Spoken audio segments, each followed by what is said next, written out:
Hello, my fellow Alaskans, and good afternoon. I am so glad that you are here with me today. I am glad I could be here with you today. We are about ready to begin the third day of the special committee discussing the differences between the House and the Senate's bills. And guess what, folks? It is of absolutely no surprise to find out that, yes, everything that I put into writing that I predicted was going to happen has happened. So here's what I know so far. The permanent fund dividend has been stripped as it was written by the Senate completely back out of the bill. They are using funds from taxes to pay us a approximately $1,250 PFD and a $1,300 rebate stimulus check to try to help out all Alaskans, so they claim. So in all reality, they have stolen $3,000 from each and every Alaskan directly out of our pocket. And as I predicted, they also stripped everything out that had to do with any of the red districts that did not align with their political agenda down there in Juneau. So a lot of these predictions that I made, the reason why they are so accurate is because they have 6 long years of history of doing exactly what they're doing right now. When they get into a joint conference committee, they completely fund all of the special interests. All of the extra pork, the $3.5 billion that was given to early education in K through 12, that money remains in the budget.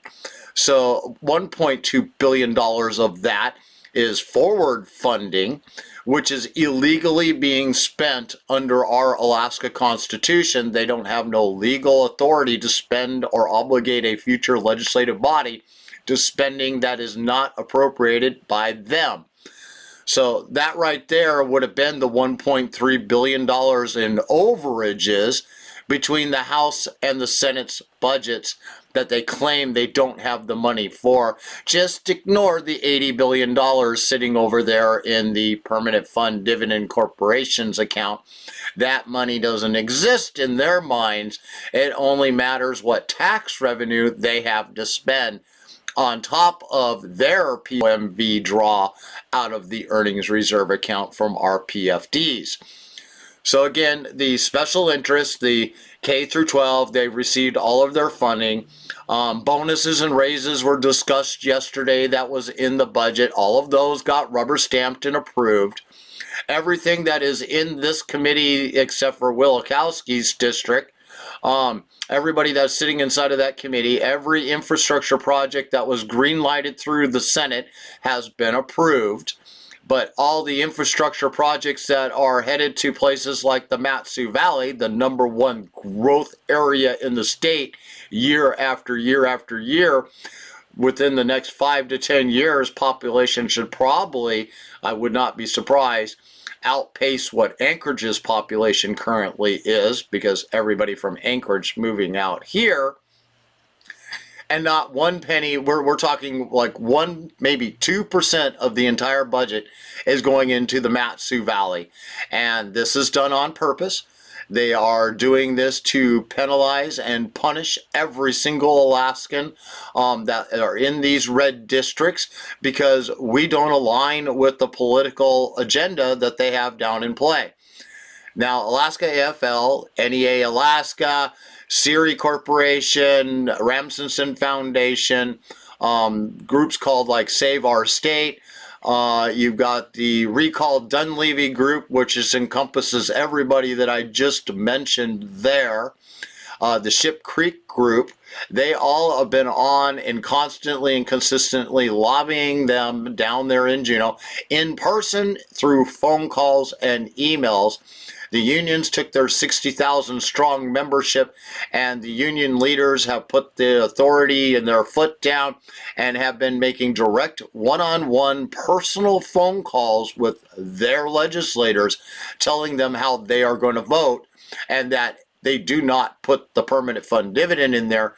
Why did they do this? Because they think they know how to spend our money better than we do. They push the false lie that this can't be afforded. And the number one biggest lie, the one that everybody needs to be exposing over and over and over again, this is not the biggest budget in Alaska's history.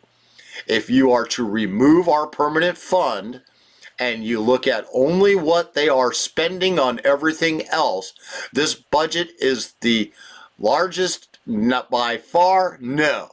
We have had budgets back in the 80s and 90s that were double the budget that they currently have right now, just in the normal capital budget spending, state budget spending, and the mental health budget spending, covering all of our education, judicial branches, the works, everything that government is supposed to pay for, excluding our permanent fund dividend. If you were to take our permanent fund dividend by the calculations based upon the 80 billion sitting there now, and did the same thing and pretended back in the 80s and 90s that we were seeing the exact same PFD then their exclamation that this is the largest budget in history goes completely down the drain, because the obvious answer is our PFD, and because of how large our corporation's fund has become, is the only reason why this budget appears on paper only that it is the largest budget in Alaska's history. And again, it's not. Even with the PFD in there being the largest we've ever seen in history would have been, this still wouldn't have been the largest budget that they have ever passed since our inception, since 1949. We've had larger budgets than this one. I've seen capital budget spending and state budget spendings that was closer to around 13, 14, 15 billion dollars. Not just the 9 billion that they're spending right now. And yes, those 13, 14, 15 billion dollar ones I'm mentioning do include the permanent fund dividend at the time. Well, when you're talking a permanent fund dividend that was pulling out maybe 600, 700 million dollars out of the account, we were seeing 500 to maybe $1,000 PFD period, that there, because that was following the statutory formula back then, and our PFD corporation and earnings reserve account only had like 40 billion, 30 billion back in the 80s. You know, when it first got started, there wasn't billions sitting in there quite yet, not the multitude that we have now. In fact, if you look at their 10-year projections prior to Walker taking into office, the Permanent Fund Dividend Corporation was supposed to be sitting around somewhere between 50 to 60 billion dollars inside of it at this moment in time. The last few years have blown all past projections completely up and out of the water, to where none of those projections became true. We all of a sudden miraculously, so they say, jumped an extra $30 billion within our account over the last 10 years. That fund has far out surpassed anything that they had predicted. As a matter of record, just in the last 2 years, in what the earnings reserve account has been able to put into it from profits, they could pay back every single penny that they have stolen from us the last 6 years, pay us our statutory PFD right now, pay this pork-filled, over-bloated, illegally crafted, paying for budget for things that are go against directly our Constitution of our state of Alaska, and we would still have $13 billion in record profits sitting in there for a grand total of somewhere around $73 billion still sitting in the account. They don't want you to know this. They want you to think, oh man, if they were to follow the law, we'd be broke. In reality, they would still have $13 billion in record profits unaccounted for in their 10-year projections that they've gained in just the last 2 years. Every time they tell you that they can't pay this, that this budget is unsustainable, that it's too large, that they got $1 billion deficit, they don't have $1 billion deficit if they follow the law for our statutory PFD and withdraw the money directly out of there. They wouldn't have a deficit of $1.3 billion like they claim if they removed the $1.2 billion of illegal funding going to K through 12. And again, here in the conference committee, Joint Conference Committee, they have removed our PFD instead of that illegal funding for education as a way of balancing it so that $1+ billion that they're missing, that so they claim, is back into, they have enough to cover the rest of the bloated budget. So did any of the special interests out there, did any of the union contracts, teacher contracts, healthcare contracts, all the government and state employees that are going to be receiving bonuses and raises, did any of them get penalized? Did any of them lose 1 cent being cut from this budget? The answer to that is no. The only places that did get cut from the budget that falls in line with those people align with the Mat-Su Valley and all of the very red conservative areas that don't support the political agenda that is constantly on display down there in Juneau. So the Valley once again gets screwed. Anchorage is going to see the bulk. I mean, even all the money they put in for the Port of Anchorage, the Port of Alaska, no, the Port of Anchorage, that money's still there. But the rail spur extension, the extra money that was needed to expand the road system here in the Mat-Su Valley to go to the port out here, Port McKenzie, all of that money that was put into the budget, they stripped it all back out. So no more work on the rail extension, no more work on making sure the roads would be able to handle any of the goods and services brought into Port McKenzie, and no money to expand Port McKenzie so that we could be out here in the Mat-Su Valley. That could literally become the Port of Alaska, but I will always call it the Port McKenzie, and we would save ourselves hundreds of thousands, if not millions of dollars a year, no longer having to dredge out the harbor to bring in these large ships. Port McKenzie is a self-dredging port, and they would never have a problem docking in there. And with the rail belt in place to be able to transport all the goods that come off of those ships directly where they need to go, or they could easily take that same rail belt and go and take all that goods into Anchorage. And with the expansion of the road system, which they have been putting off, and KGB Road is one of those, the one that they kept stripping back out of the budget to punish those redlining districts that go against their agenda over the last 6 years. If it wasn't for our current governor, that road wouldn't be repaired. And if you caught the video that I streamed a little bit earlier today, in that video it clearly shows that is Kinnick Bay Road, major accident on that road because of how narrow it is. We were all put onto the bicycle path to be able to get around it. Major collision there. This is summertime. Dry roads. Should be no reason those kind of accidents are happening. But KGB Road is one of the most dangerous roads that we have here in Alaska. The Valley has been trying to get them fixed forever. And those law-breaking legislators down there in Juneau who think all that money belongs to them continuously keep trying to go after us and says, you don't follow what we tell you to do, this is what we're going to do to all of you. All right, in other news of what's going on, because it looks like we got time to kill here. This was supposed to start, I believe. I mean, they started the live stream for it. I'm watching it in my dual screen here off to the left as I'm streaming this to all of you, waiting for them to get into the room. They started to sit down at the table at one point, and then they got all up and left again. They are in their final 2 days. So they have today and tomorrow to have the state's business completely done down there in Juneau, and this session is over with.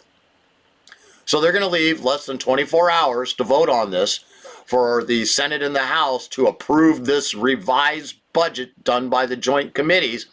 And I guarantee you, if I was one of those legislators, I wouldn't give a damn if it's an election season or not.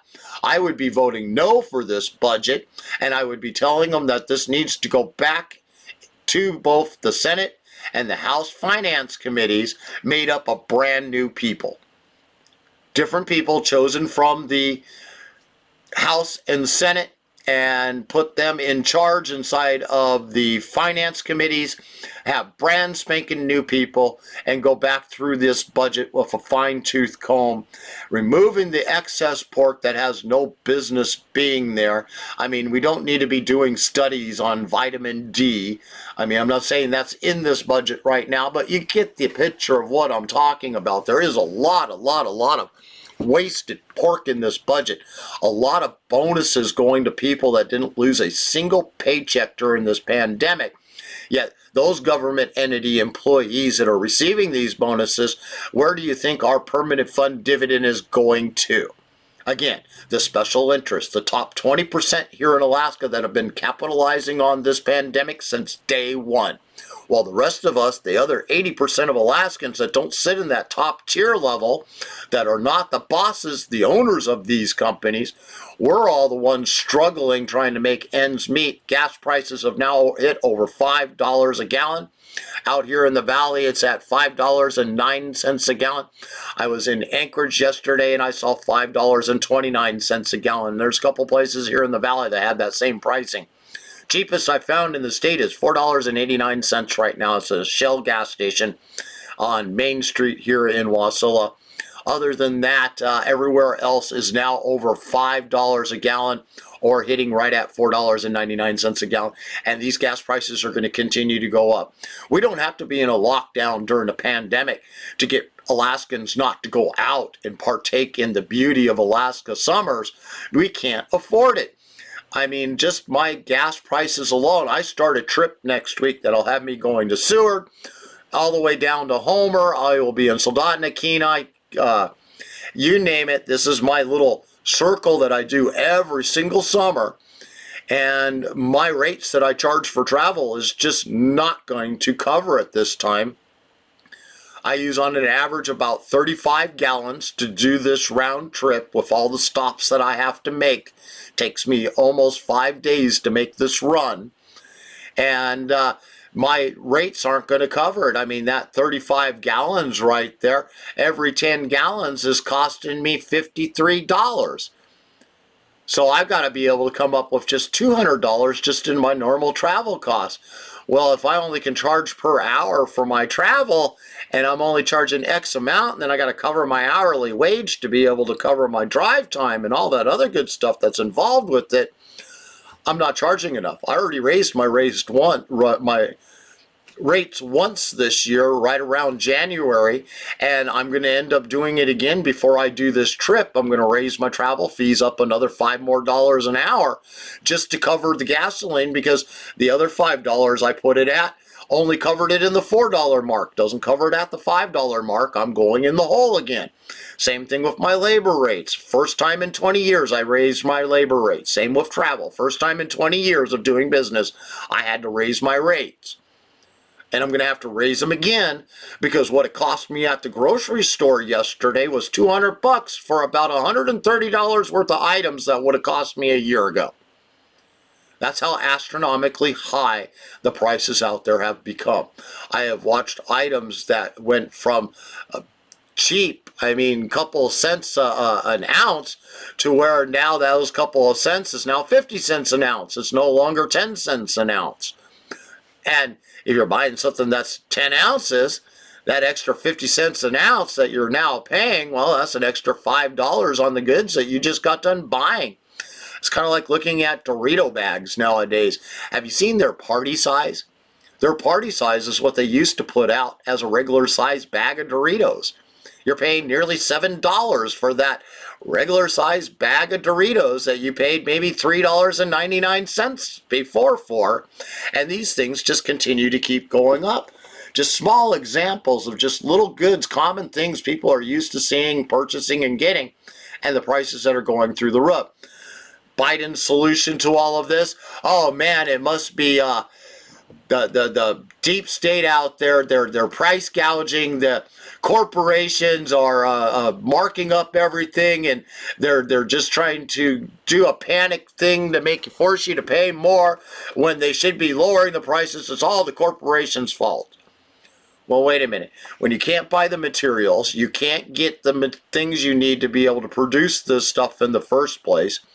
you find yourself constantly having to spend more for those same goods, materials for production to be able to make them happen. And then you top on that, the gas prices to be able to get it transported to and from has been doubled in every place around the world. And you got to find that money, and all that gets added into the cost of goods and services. These corporations aren't gouging us. They're just making up for what it's now costing them. And just like anybody else does, they pass the buck down to the next person in line who has to get those same goods and services, so they don't hand it out for free.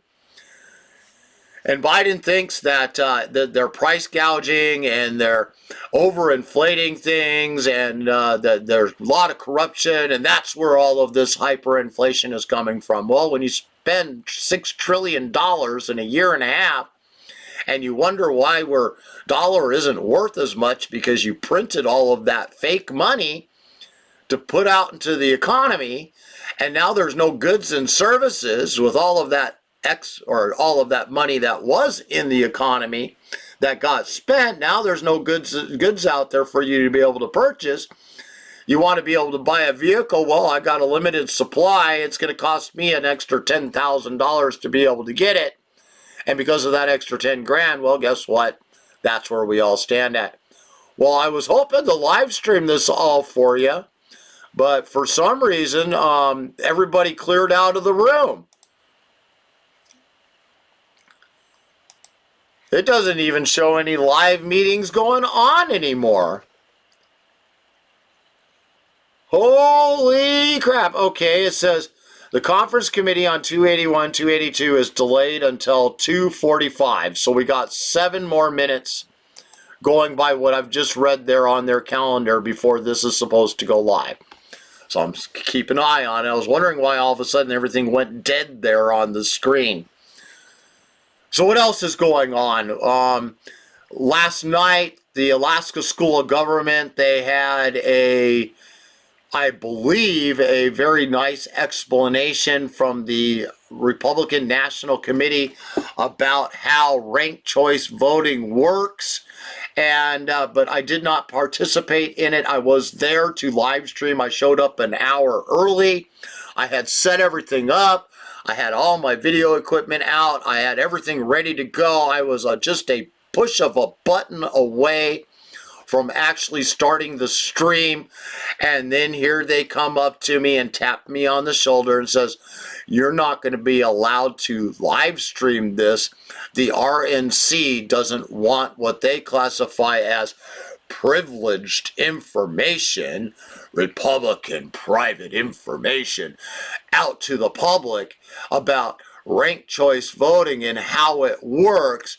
Why would the RNC want to educate the masses about how ranked choice voting works unless they have a devious plan? Just like the Democrats, they have a devious plan on how to win when it comes to ranked choice voting. You don't, of course, want your opposition to know your strategy, right?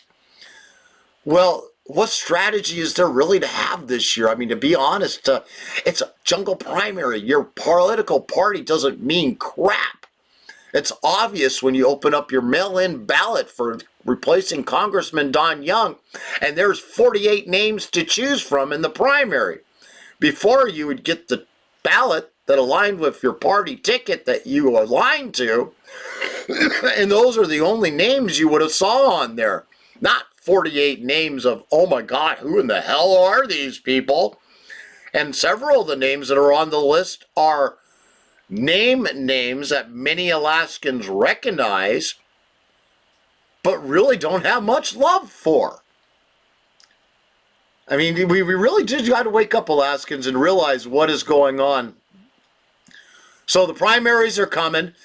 Best way to look at a primary race right now, if there's less than 4 people, if there's only 4 people running in a primary, why even bother showing up to the ballot box? All 4 of them automatically make it into the general election. That is how ranked choice voting works. The top 4 in the primary vote getters move on to the general election, where we then rank them 1 to 4 on who we would like to see win the race. Number 1, of course, being our top pick.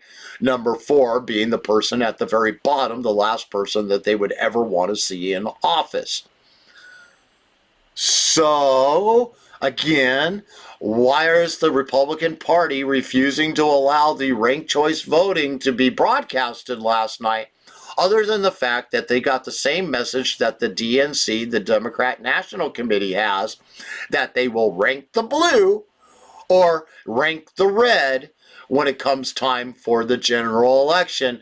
Always rank the red top number 1 and 2 and 3 and 4 if they're all red, or rank the blue, depending on which side of the fence you on, 1, 2, 3, and 4.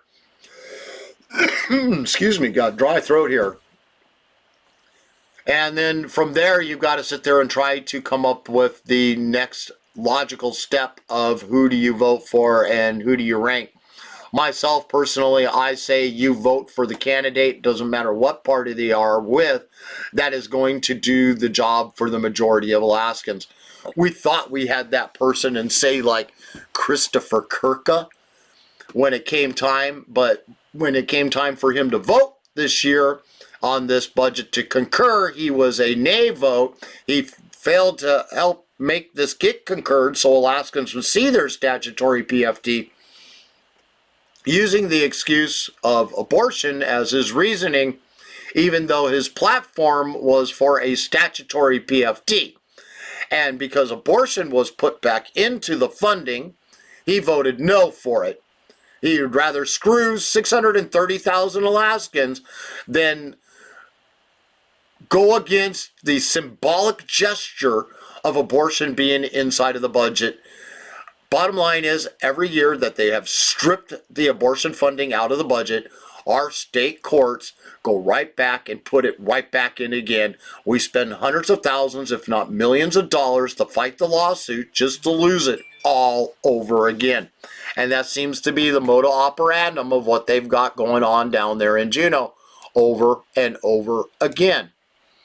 Do a quick refresh here and see if they actually got a new stream up and running yet. On the other screen, nope, no live meetings, so I'm curious to see what's going on. They've changed the floor calendar to where it's supposed to have been already happening, and at 2 o'clock, 2:30, 3 o'clock, concurrence meeting, oh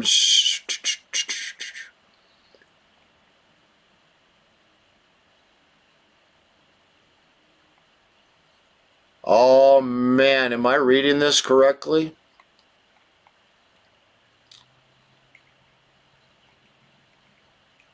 Okay, the House has got one hell of a schedule. The Senate's got one hell of a schedule. And there's nothing new going on the calendar that's showing anything positive for today so far. Daily schedule, they were supposed to have the conference committees, and as with everything else, it was supposed to start at 1:45 p.m. today.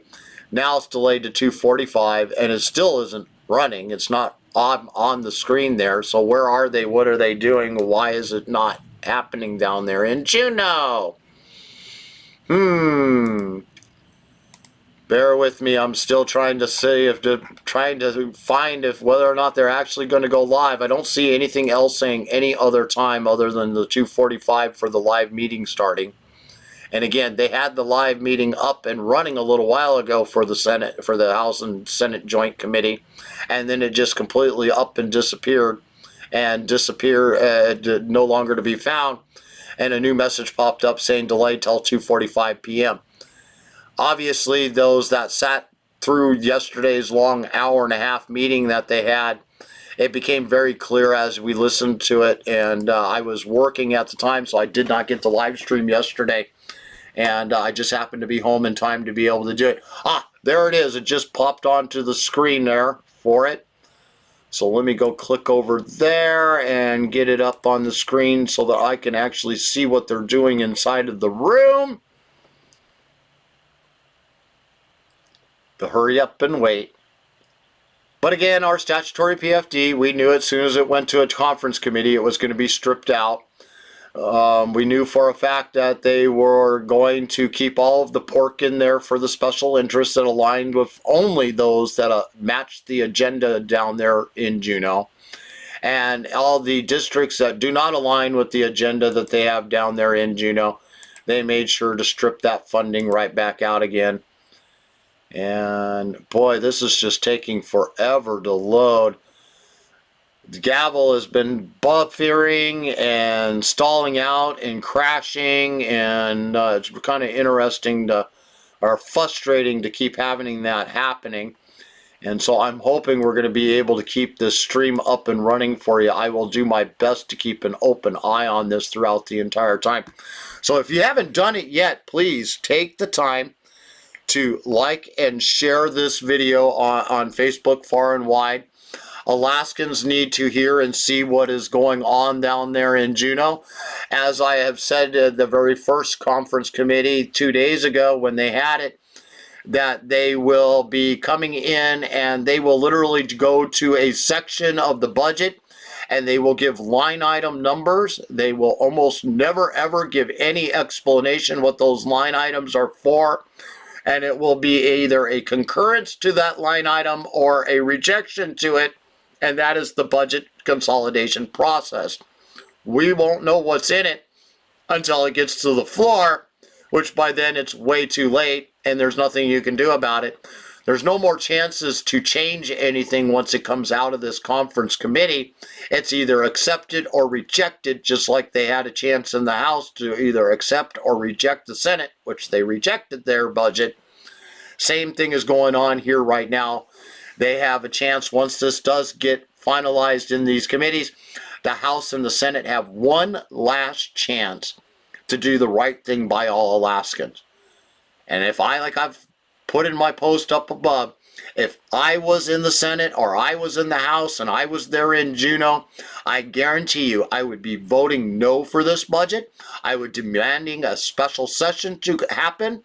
I would be demanding that those made up in the finance committees that are in charge of the budgets be replaced with legislators that are there to work for all Alaskans, not these bought and paid for ones that are obviously sitting in this room today. There is only one legislator in that room that I would say is not bought and paid for by the special interest, and that's Bill Wielechowsk. But do I like Bill Wielechowsk? No, because he has voted for budgets over and over and over again in the past that outright breaks our laws to steal our permanent fund dividend.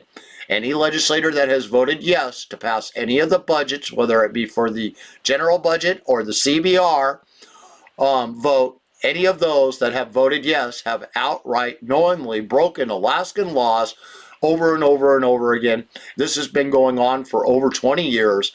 It only came really to light over the last 7 years, thanks to Governor Walker, a very corrupt judicial system, changing wording for shall to be mean may.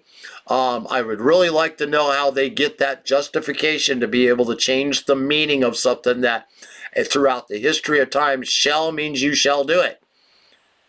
May means you may or may not do it. To take the word shall and change the definition of it to match a political agenda, that is corruption on full display. And every Alaskan should remember that and never forget it. Again, please take a moment right now to like and share this video. They are getting ready to start. Nope, I take that back.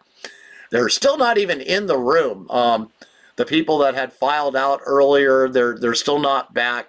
None of the legislators are sitting in the room except for the gray-haired gentleman. I can't think of his name, LeBon or whoever it is that's on that special committee. I mean, it's been one of those days, I tell you. It's been a very long day for me already. I started out my day at 5 a.m. this morning.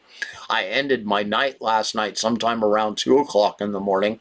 And this is after working until 7 p.m. out there in the field to come home and start doing more work here until I ran out of energy. I am literally in the crunch part of my season right now.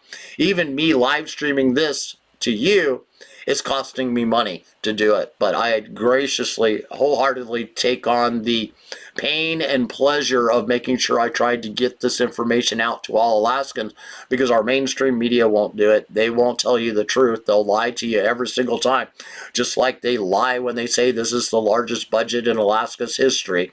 Again, you remove the permanent fund dividend, this is not the largest budget that we've had. We've had larger budgets in the 80s and 90s, so a few in the 2000s, but not many then. Most of it was during the 80s and 90s, during the big oil booms and all that money coming in through the door. High oil prices sitting at $100 a barrel. Alaska was just rolling in it constantly and consistently.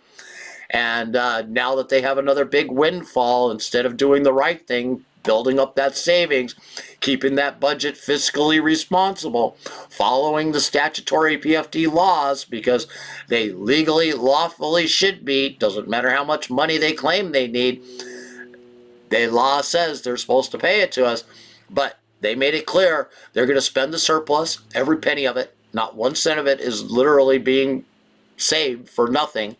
If you add in all the federal funding that's on top of this was $9 billion budget, now it's closer to a $6 billion budget. If you take all the money that they have in this $6 billion budget and you add the federal funding on top of it, they are spending roughly $19 billion over this next fiscal year. That you won't see on mainstream media neither. They will only talk about the general budget and the mental health budget in this capital budget, but nowhere will they ever mention how much of that has matching federal funds being added to it. It just makes me sad. Please like and share this video. Also, take a moment. Please go to my website, politidic.com. If you are a person that likes to watch live streams on a web page, then that's a perfect place for you to go. We are streaming live to it right now at politidic.com. And so as long as we are live, you will find it streaming there. Right on our main page, you will see something that says Politidic Live. Click on that and it will take you to the live broadcast as it is happening. If we're not live, it's just a black screen there waiting for our next live broadcast to begin. You can always find us on Twitter, YouTube, and Politidic on Facebook. All of those are at Politidic. And also on Facebook, you can find us at Politidic Unfiltered. We started up that one just for live streaming too.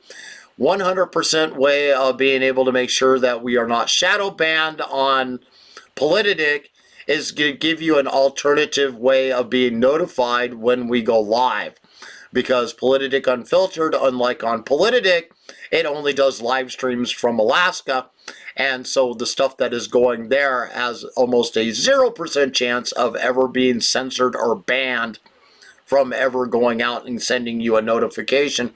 Unlike Politidic, where I do post a lot of other stuff that is not related to Alaska, that ends up somebody on the left out there, or the fact checkers as they call them, says it's usually partially true and put one of those fake false flags on it, which means my distribution and reach to my almost 5,000 followers now, only 1%, if I'm lucky, even gets to get a notification that I have gone live.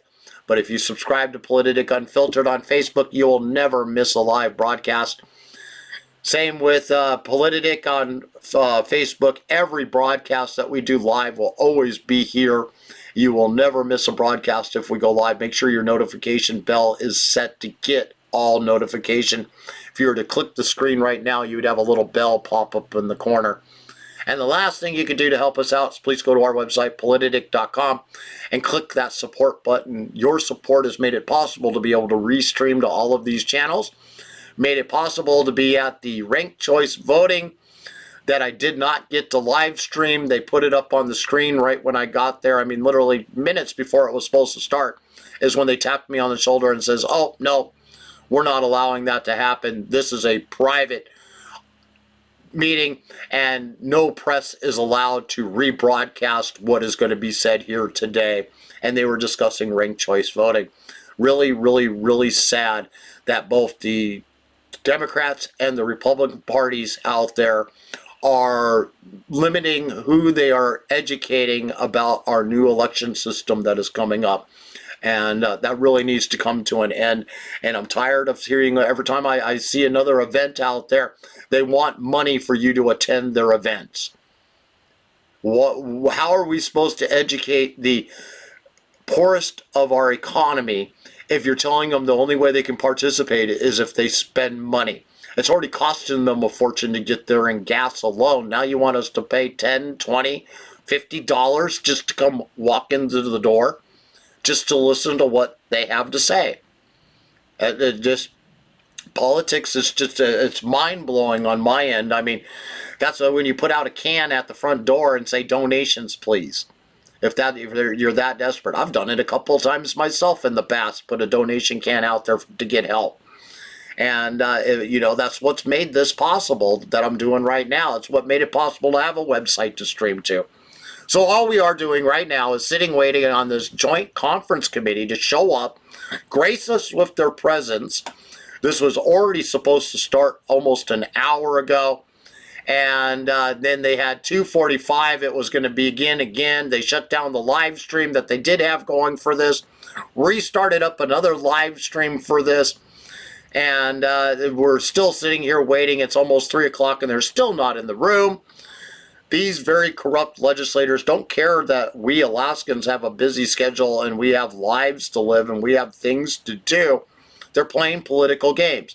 The longer they sit and wait, the longer they procrastinate, the longer it's going to take for this to get completed, and leaving exactly less than 24 hours for them to completely vote in the House and the Senate on whether or not to concur with this new modified budget. And if I was there and I had less than 24 hours to try to go through these astronomical changes that they're making to this current budget right now, I would be demanding a special session to go and happen. I don't care. Like I said, if it's an election season, all Alaskans' lives and futures are more important than getting out there on the campaign trail. And to see Christopher Kirka's campaign page for becoming governor and what he has written there, the flowery language about how he's going to protect our PFDs and fight for that statutory formula, and he will do everything to make it happen. And it's because corrupt legislators, so to speak, out there, not his exact words, but paraphrasing, corrupt legislators out there are stealing your PFDs from you, and I will fight for your statutory amount. Well, Kirka, pretty empty, hollow, meaningless words. We heard the same thing from Governor Walker, and your vote on the House floor a couple days ago on Saturday shows how hollow those words really are. You're trying to pander to people that actually know you better now because we got to see it with our own eyes. It's an outright lie. It's an outright lie. You're doing that to buy people's votes, and you've lost my support, buddy. I'm sorry. I fought for you when you last ran your election. You no longer have my support now. And that goes for every Republican in that room. And I haven't supported most of the ones that, like Bert, Stedman, and the rest of them. I haven't supported any of those Republicans for a very, very long time. Revac, the moment he went over the House, from the House over into the Senate, he tipped his hand. He showed that he was bought and paid for the minute he walked into the Senate, and his voice for his constituents no longer mattered. All right, looks like they are finally coming to the table there. So it should be getting started here real soon. Again, if you don't have your popcorn ready, it's your last chance to get it popped. You need to refill your coffee cup. It's your last chance to get it full. This is about to begin. I don't know if it's going to be another hour and a half long one like yesterday. Usually it's a lot shorter and it gets drowned out over a week's period of time. But because they played those political clown shenanigan games for the last few days before they finally voted on it on Saturday, and then delayed the call of the chair until Monday to actually have the conference committee to begin. This is basically how it's all going about. It's just a lot of stall tactics to leave absolutely zero time for any of these legislators to debate or battle for a quality budget. They're going to They're looking at, you want out of here? You want to go out and start campaigning? You want to leave Juneau? We know you do. Vote yes for this budget. That's the only way it's going to happen. And sadly, they only need a majority vote to pass this. They don't need a supermajority to get this to pass. They only need 21 of the House members to say yes, and they only need 11 in the Senate to say yes to pass this budget, depending on how many people are in the room. They only need one more person to say yes than says no, and this budget will pass. All right, they're finally sitting down at the table there. I am going to go ahead and switch over to them onto the screen so that we can see them. And I'm just waiting for that little next in the corner there to disappear.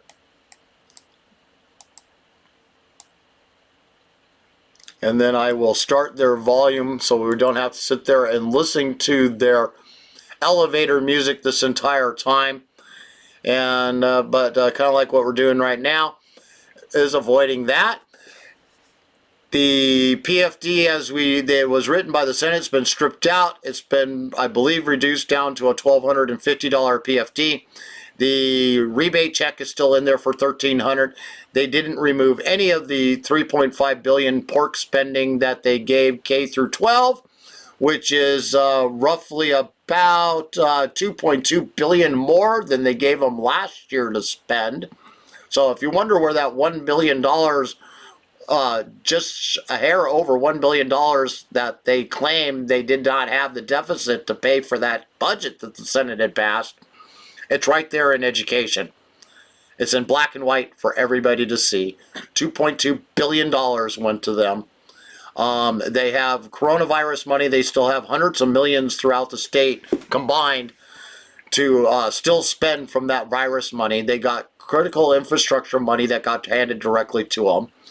And then you go to the local level and you look at how much local money got handed over to them over the last 2 years from the federal government or state that was also given to them. They're rolling in cash, and yet they still hand them another $2.2 billion more above and beyond what last year's budget for K through 12 was. Crony capitalism at its worst. Exactly what they are expecting us to just roll over and rubber stamp this without a complaint in the world. And they're expecting, because they're doing it now, we'll have short-term memories when it comes to election season in August of the corruption that they have on full display there in Juneau. So it's like, come on, let's get going, you little lying, crooked thieves sitting there in the room.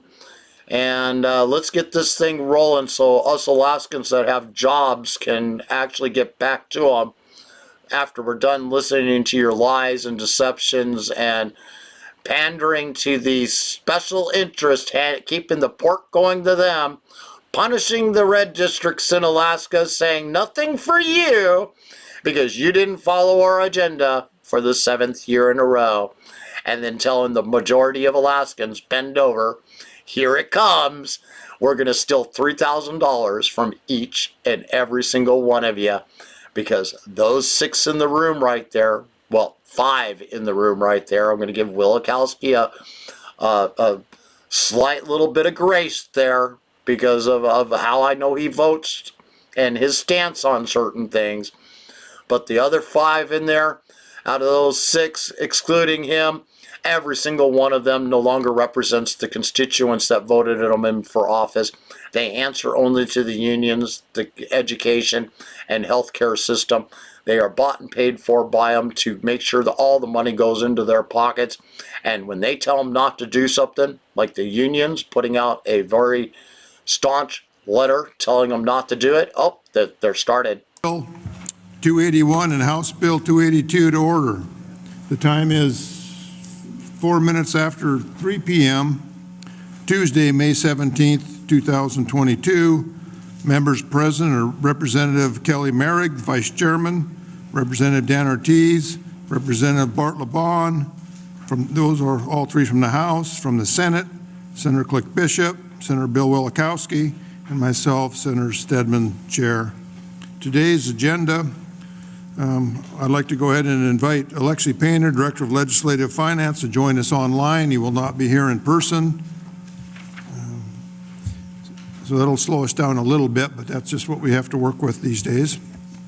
So today we'll be addressing open items on House Bill 281 and House Bill 282 based on motion sheets distributed to members earlier today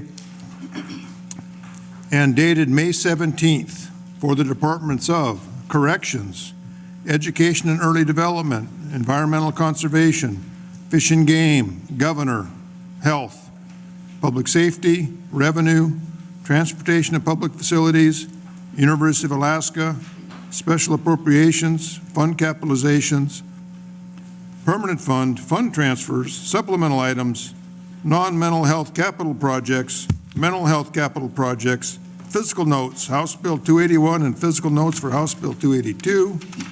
We'll go ahead and start with the Department of Corrections. Representative Merrick.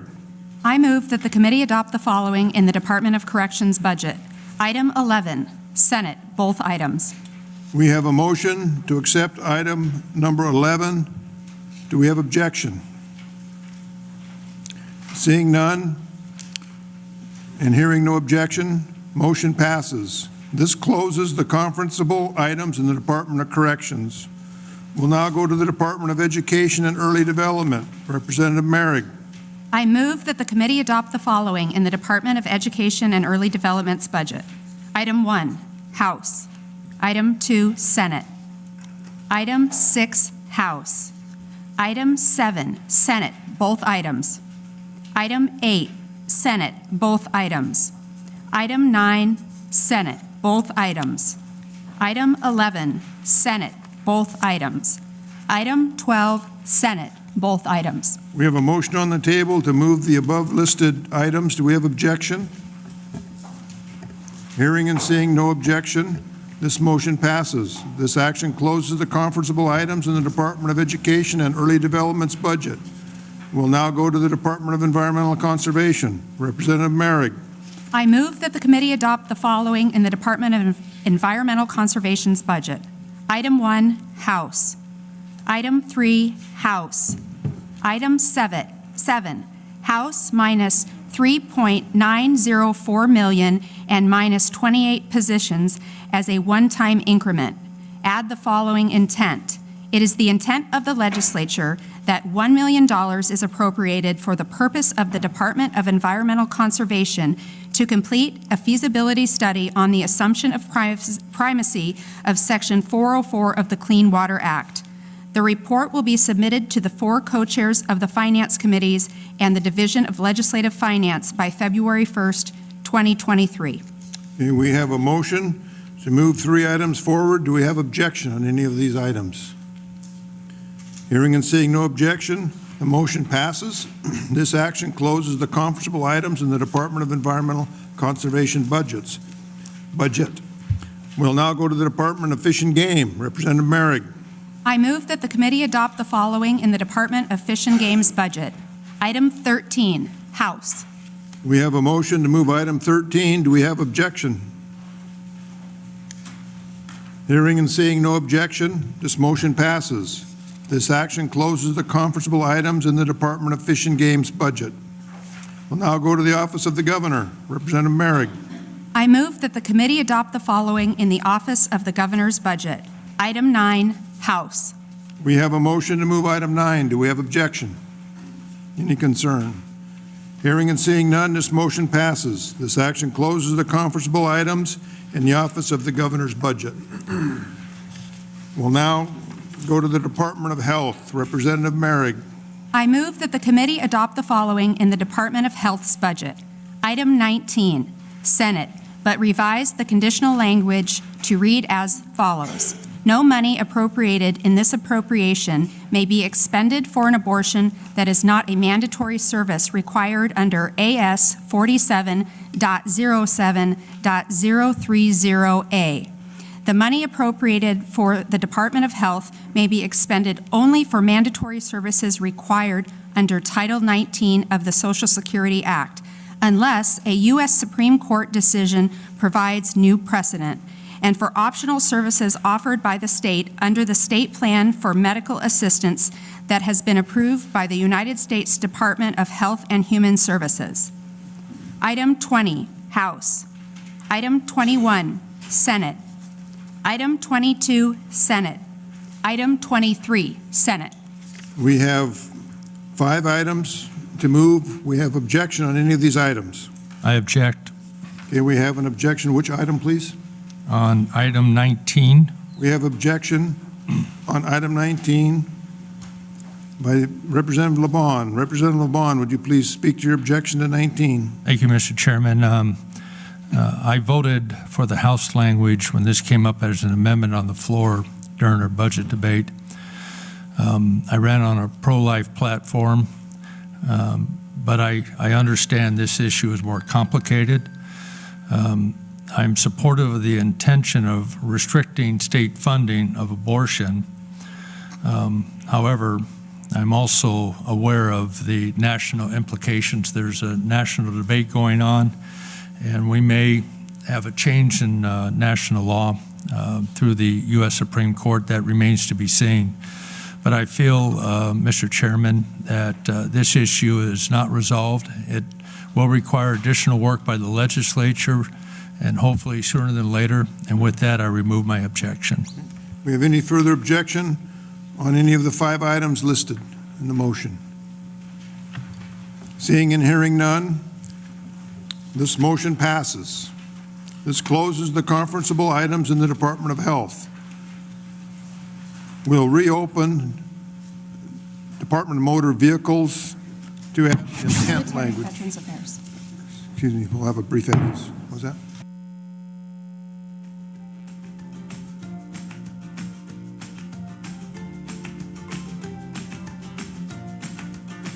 On the record, we're going to straighten the chairman out here. This is we're going to reopen Department of Military and Veterans Affairs, not the DMV, to add intent language. Representative Merrick. I move that the committee reopen DMVA to add the following intent as specified in DMVA Amendment Number 1. It is the intent of the legislature that any expenditure of funds taken after the end of the close of the second session of the 32nd Alaska Legislature in response to the declarations of a disaster emergency related to the flooding on the YK Delta, the 2022 Lowell Point landslide in the city of Seward, and the Galena Fire Hall roof collapse issued by the governor on May 13th, 2022 are approved and ratified. We have a motion on the table. Do we have any objection? Hearing and seeing no objection, motion passes. We'll go now to the Department of Public Safety. Representative Merrick. I move that the committee adopt the following in the Department of Public Safety's budget. Item 6, Senate, both items. Item 8, Senate, both items. We have 2 motions on the table. Any objection to either of the 2 motions? Hearing and seeing none, motion passes. This closes the conferenceable items to the Department of Public Safety. We'll now go to the Department of Revenue. Representative Merrick. I move that the committee adopt the following in the Department of Revenue's budget. Item 1, Senate, both items. Item 2, House, both items. Item 3, Senate, both items. Item 4, Senate, both items. Item 5, House. Item 6, Senate. Item 7, House. Item 8, House. We have the above-mentioned motion on the table. Do we have any objections or concerns? I object, Mr. Chairman. We have an objection. Representative LeBon, which item, please? Yes, it's probably going to be multiple. We can maybe begin with item number 3, if that would be okay. Or do you want to take a numerical order? Whatever you'd like. Probably a numerical order would probably be better. Yeah, if I'm following the action of the committee to confirm that item number 2 is a significant reduction in the exempt salary increases. This will impact the division's ability to retain and recruit investment officers, and it's important that the division be able to maintain a skilled and talented investment staff. Without this support, they might be forced to go outside the department, go outside the state, and seek talent on a contractual basis. So I'm a little concerned here that the reduction could harm the department. Did you have other Brief items? it is. We have brief it is.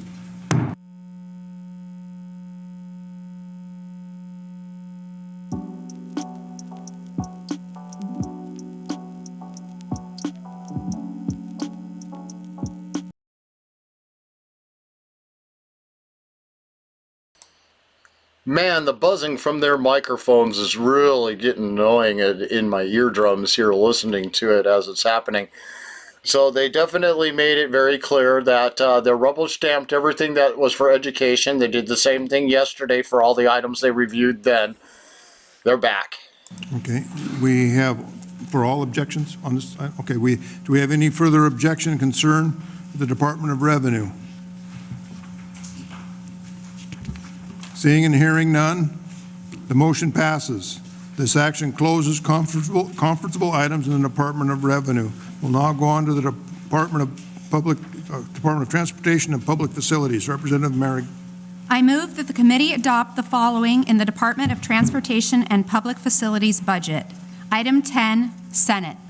We have a motion on the table. Do we have objection? I object, Mr. We Chairman. have objection on item 10. Representative Ortiz. Thank you, Mr. Chairman.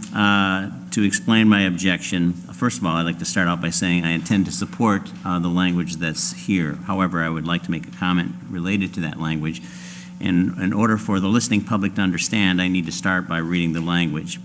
It is the intent of the legislature and the Department of Transportation and Public Facilities in the Alaska Marine Highway System, in order to decrease general fund expenditures, make all efforts to spend federal funding provided by the Infrastructure Investment and Jobs Act prior to using general funds.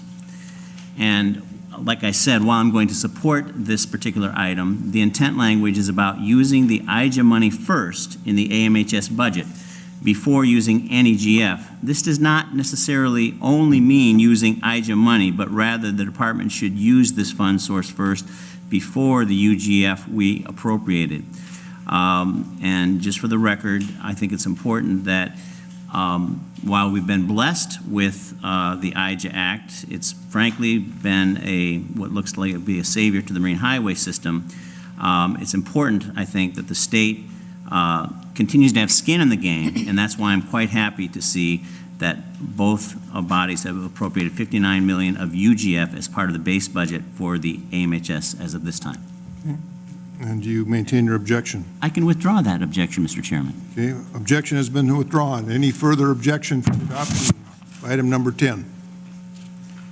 Hearing and seeing none, this motion passes. This action closes the conferenceable items in the Department of Transportation and Public Facilities budget. We'll now go to the University of Alaska. Representative Merrick. I move that the committee adopt the following in the University of Alaska's budget. Item 1, House. Item 2, House, but replace funding with UGF. Item 3, House, but replace funding with UGF. Item 4, House, but replace funding with UGF. Item 5, House, but replace funding with UGF. Item 6, Senate. Item 7, Senate. Item 8, Senate. Item 9, Senate. Item 10, Senate. Item 11, Senate. Item 12, House, but replace funding with UGF. Item 13, House, but replace funding with UGF. Item 14, House. Item 15, Senate, minus $4 million. Items 16 through 23, Senate, all items. Items 24 through 30, Senate, all items. We have a motion on the table. Do we have objections to adoption of any of these above listed items? Any objection? Hearing and seeing none, This motion passes. This action closes the conferenceable items in the University of Alaska's budget. We'll now go on to special appropriations. Representative Merrick. I move that the committee adopt the following in special appropriations. Item 1, Senate. We have a motion on the table to move item 1. Do we have objection? Seeing and hearing none, item 1 is adopted. This motion passes. Representative Merrick. I move that the Conference Committee adopt Special Appropriations Amendment Number 1, the Legal Services Amendment 32-GH2686/YA4. This amendment modifies the energy relief appropriation as follows. It appropriates a total of $840.1 million for energy relief, but half of the funding will come from the general fund and half will come from the Constitutional Budget Reserve Fund. Here we have a motion on the table. Do we have objection? Hearing and seeing no objection, this motion passes. This action closes the conferenceable items and special appropriations. We'll now go to the fund capitalization. Representative Merrick. I move that the committee adopt the following in fund capitalizations. Item 1, Senate. Item 4, Senate. Item 5, Senate. We have a motion on the table for adoption. Do we have any objections to any of the 3 items listed? Object. We have objection. Item 1. Senator Wielechowsk, item 1. Please speak to your objection on item 1, please. Thank you, Mr. Chairman. This is $349 million, not to exceed $349 million in refundable oil tax credits. There's already a provision in the budget for $60 million for last year's oil tax credits. It's $490 million in refundable oil tax credits on top of the $1 billion in deductible tax credits and $1 billion in net operating loss credits. It's an enormous amount of money, Mr. Chairman. I'm going to point it out to the public so they understand. I'm going to remove my objection. I know this is in the interest of compromise here, but I remain concerned over the amount of tax credits we are allowing. Thank you. Okay. And you removed your objection? Yes, I do. Okay, and I'll object just for clarity. So those watching at home, this appropriation of $349 million is based off of $101 barrel oil projections. And if oil comes in at 90 or 80 or 70, then there's a calculation in the statutes. So then this appropriation will come down. But if oil is at $125, it's capped.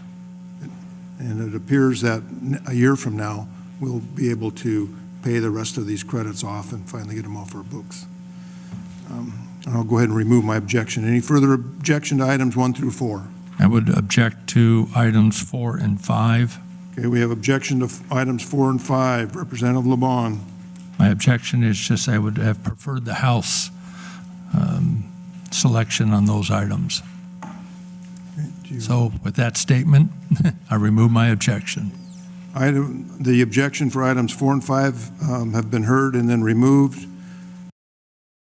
Do we have further objection on items 1?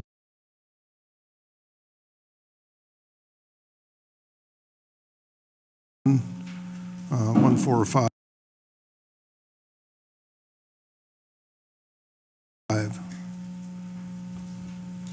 Seeing and hearing none, the motion passes. This action closes the conferenceable items in fund capitalization. We'll now move to the permanent fund. Representative Merrick. I move that the committee adopt the following in permanent fund. Item 1, Senate. Item 2, Senate, modified as specified in Permanent Fund Amendment Number 1, 32-GH2686/YA7. Item 3, Senate. We have a motion on the table to move items 1 through 3. Do we have objection? Object. We have objection on the table from Senator Wielechowsk. Item number, please. Yes, Mr. Chairman, number 2. We have objection on item number 2. Could you please speak to that? And I just, on behalf of the members of the Senate who voted for a full statutory dividend, and the energy relief, I'm speaking, and on behalf of the many Alaskans who have long supported a full statutory PFD, I'm speaking. We need to get the dividend resolved. It needs to be put in the Constitution. It should not be bouncing around every year, decided based on who's in power. That said, the statutory dividend this year would be $4,200 roughly when this amount is combined. This pays a 50-50 dividend, which is what the governor requested. A previous provision, which in this bill pays a $1,300 energy rebate, which is what the governor requested. He requested it as something else, but it's $1,300. When those two are combined, it's not a $3,800 check that will be going out to all Alaskans, assuming that the CBR vote is voted on. And that is roughly 90% of a full dividend. It's what the governor requested in his original budget in December. It's what the governor again requested in February of this year. So it's actually less than what the governor, it's actually more than what the governor requested just a month ago. And I know many Alaskans would like to see a full statutory PFD. I would like to see a full statutory PFD. This is 90% of a full statutory PFD. It's the best that could be done, in my opinion. And with that, Mr. Chairman, I will remove my objection. Okay, we have the objection on item 2 removed. We have further objection. I wish to object, and Mr. Chairman, if I may, echo the comments from Senator Wielechowski. My caucus. So you have objection, so you're objecting to item 2? I'm sorry. Discussion? Yes. Okay, we have objection, further objection on item number 2 for discussion or action. Representative LeBon. Yes, Mr. Chairman, for discussion, I'm going to echo some of the comments made by Senator Wielechowski that my caucus was looking for the statutory PFD payment this year and feels that it's supportable through the budget. And I just would like to go on record with that statement, and I remove my objection. We have the objection removed for item number 2. Any further objection on items 1, 2, or 3? Seeing and hearing no further objections, the motion passes. This closes the conferenceable items of the permanent fund. We'll now go to fund transfers. Representative Merrick. I move that the committee adopt the following in fund transfers. Item 1, Senate. Item 2, Senate. We have a motion on the table to move items 1 and 2. Do we have objection? Hearing and seeing no objection, this motion passes. This closes the conferenceable items on fund transfers. We'll have a brief at ease.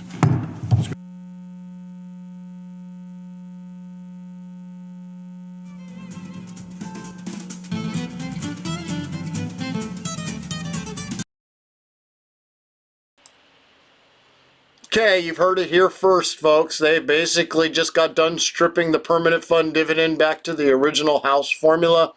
Bill Wielechowski and shockingly LeBon stood up and said, well, we passed a full statutory PFD in the Senate. Don't know why they can't do that here. Oh, they're back.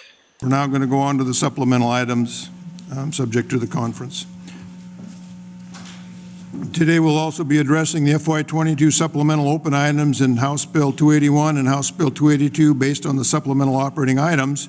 Motion sheets distributed to members earlier today and dated May 17th on the following: Administration, Corrections, Environmental Conservation, Health and Social Services, Natural Resources, Public Safety, Transportation and Public Facilities, Judiciary, Debt Service, Special Appropriations, Capital Appropriations, Permanent Fund, Fund Transfers. And we're going to go ahead and start with the Department of Administration. Representative Merrick. I move that the committee adopt the following in the Department of Administration's FY22 supplemental budget. Item 2, Senate, both items. Item 3, Senate, both items. We have a motion on the table to move items 2 and 3. Do we have objection? Hearing and seeing none, motion passes. This action closes the conferenceable items in the Department of Administration's FY22 supplemental budget. We'll now go to the Department of Corrections. Representative Merrick. I move that the committee adopt the following in the Department of Corrections FY22 supplemental budget. Items 1 through 12, Senate, all items. Item 13, Senate, both items. Okay, we have a motion on the table Do we have objection? Hearing and seeing no objections, this motion passes. This action closes the conferenceable items in the Department of Corrections FY22 supplemental budget. We'll now go to the Department of Environmental Conservation. Representative Merrick. I move that the committee adopt the following in the Department of Environmental Conservation's FY22 supplemental budget. Item 1, Senate. We have a motion on the table to move item 1. Do we have objection? Hearing and seeing none, motion passes. This action closes the conferenceable items in the Department of Environmental Conservation's FY22 supplemental budget. We'll now go to the Department of Health and Social Services. Representative Merrick. I move that the committee adopt the following in the Department of Health and Social Services FY22 supplemental budget. Item 1, Senate, both items. Item 2, Senate, both items. Item 3, Senate, both items. Item 5, Senate, both items. We have a motion on the table. Do we have objection? Any concerns? Hearing and seeing none, motion passes. This action closes the conferenceable items in the Department of Health and Social Services FY22 supplemental budget. We'll now go to the Department of Natural Resources. Representative Merrick. I move that the committee adopt the following in the Department of Natural Resources FY22 supplemental budget. Item 1, Senate, both items. We have a motion on the table to move item number 1. Do we have objection? Hearing and seeing none, motion passes. This action closes the conferenceable items in the Department of Natural Resources FY22 supplemental budget. We'll now go to the Department of Public Safety. Representative Merrick. I move that the committee adopt the following in the Department of Public Safety's FY22 supplemental budget. Item 1, Senate, both items. We have a motion on the table for adoption. Do we have objection? Hearing and seeing none, motion passes. This action closes the conferenceable items in the Department of Public Safety's FY22 supplemental budget. The Department of Transportation and Public Facilities is next. Representative Merrick. I move that the committee adopt the following in the Department of Transportation and Public Facilities FY22 supplemental budget. Item 1, Senate, both items. We have a motion on the table to adopt item number 1. Do we have objection? Hearing and seeing none, motion passes. This action closes all conferenceable items in the Department of Transportation and Public Facilities. We'll now go to the Judiciary. Representative Merrick. I move that the committee adopt the following in the Judiciary's FY22 supplemental budget. Item 1, Senate, both items. Item 2, Senate, both items. We have a motion on the table to adopt items 1 and item 2. Do we have objection? Hearing and seeing none, motion passes. This action closes the conferenceable items in the Judiciary's FY22 supplemental budget. We'll now go to debt service. Representative Merrick. I move that the committee adopt the following in the FY22 supplemental items in debt service. Item 1, Senate. Item 2, Senate. Item 3, Senate. We have a motion on the table to move items 1, 2, and 3. Do we have objection? Hearing and seeing no objection, motion passes.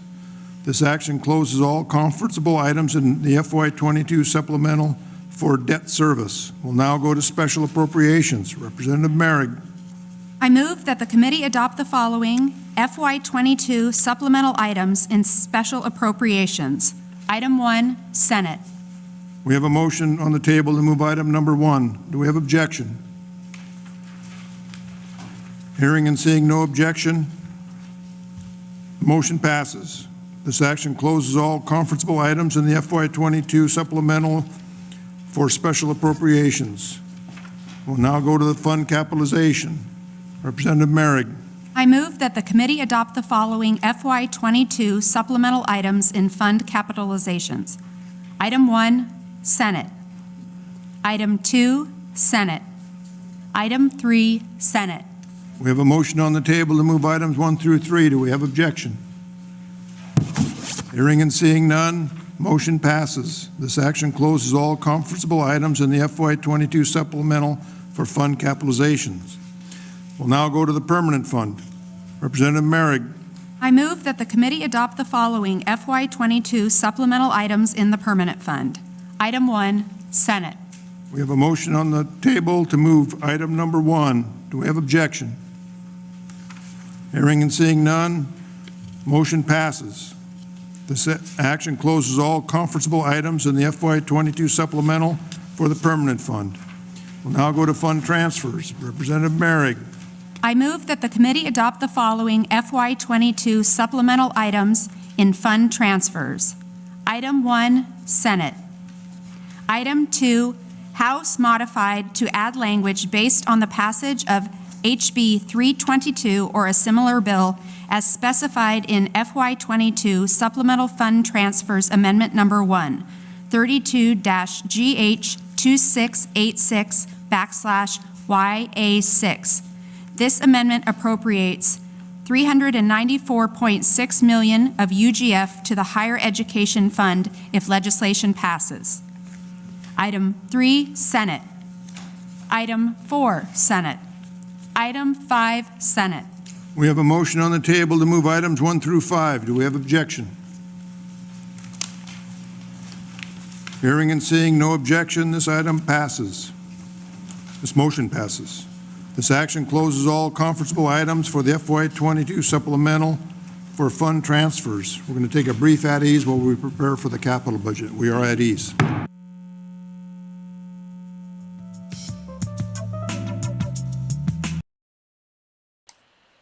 Okay, I don't know if you just caught that, everybody, but they literally just got done handing roughly around $500 million to the University of Alaska. Now, that funding for the scholarships and whatnot, that did not get returned last year. That is a part of the CBR vote. The way they have structured this is pretty much the same thing. Except for they're going to give them all of that money back instead of putting it into the CBR and leaving it into the CBR.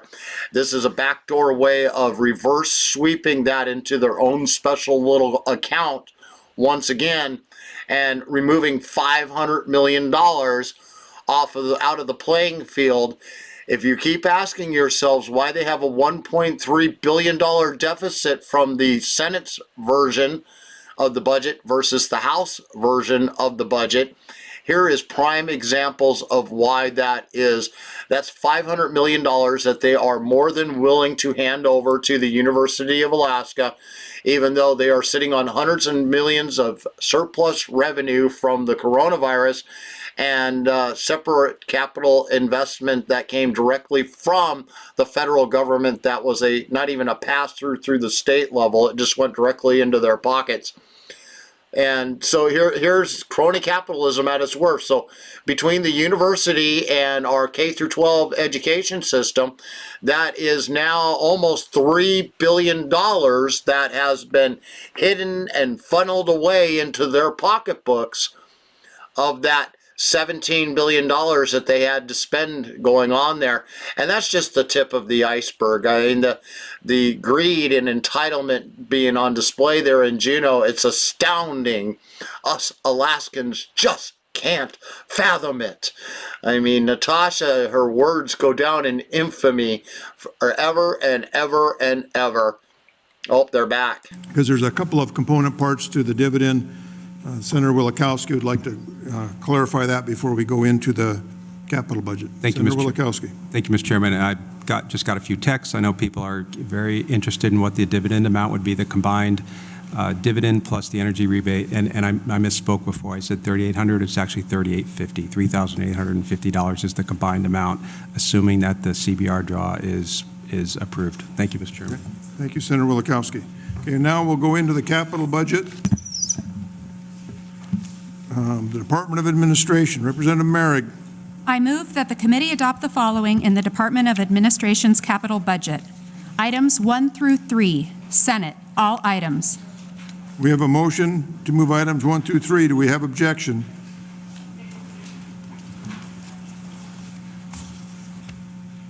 Hearing and seeing none, The motion passes. This closes the conferenceable items in the Department of Administration's capital budget. We'll have a brief at ease.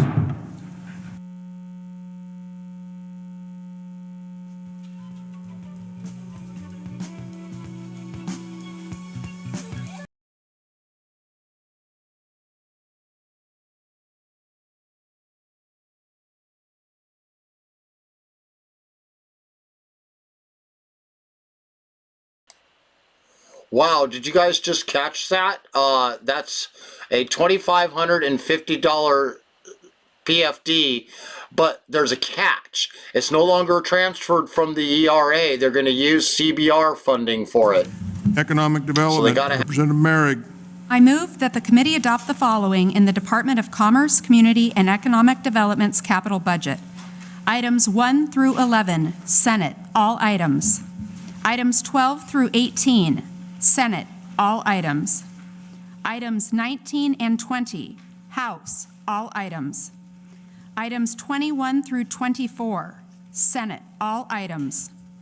Items 25 through 37, Senate, all items. Items 38 through 52, Senate, all items. Items 53 through 65, Senate, all items. Items 66 through 78, Senate, all items. Items 79 through 91, Senate, all items. Items 92 through 104, Senate, all items. Items 105 through 116, Senate, all items. We have a motion on the table to adopt the previously stated items. Do we have objection? Hearing and seeing no objection, this motion to accept items 1 through 116, Senate, with the exception of items 19 and 20 being House. Hearing no objection, the motion passes. This action closes the conferenceable items in the Department of Commerce, Community, and Economic Development's capital budget. We'll now go to the Department of Corrections. Representative Merrick. I move that the committee adopt the following in the Department of Corrections capital budget. Items 1 through 4, Senate, all items. We have a motion on the floor to adopt 1 through 4. Do we have objection? Hearing no objection, motion passes. This action closes the conferenceable in the Department of Corrections capital budget. Conferenceable items. Now we'll go to the Department of Education and Early Development. Representative Merrick. I move that the committee adopt the following in the Department of Education and Early Development's capital budget. Items 1 through 5, Senate, all items. We have a motion to move 1 through 5. Do we have objection? Hearing and seeing none, motion passes. This action closes the conferenceable items in the Department of Education and Early Development's capital budget. Now we'll go to the Department of Environmental Conservation. Representative Merrick. I move that the committee adopt the following in the Department of Environmental Conservation's capital budget. Items 1 through 11, Senate, all items. Items 12 through 15, Senate, all items. We have a motion on the table. We have objection.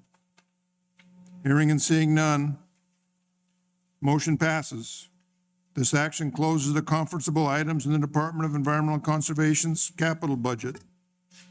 Now we'll go to the Department of Family and Community Services. Representative Merrick. I move that the committee adopt the following in the Department of Family and Community Services capital budget. Item 1, Senate. We have a motion on the table to move item 1. Do we have objection? Hearing and seeing none, motion passes. This action closes the conferenceable items in the Department of Family and Community Services capital budget. We'll now move to the Department of Fish and Game. Representative Merrick. I move that the committee adopt the following in the Department of Fish and Game's capital budget. Items 1 through 12, Senate, all items. Items 13 through 15, Senate, all items. We have a motion on the table. Any objections? Representative LeBon. Yes, could I ask for a brief at ease? We'll have a brief at ease.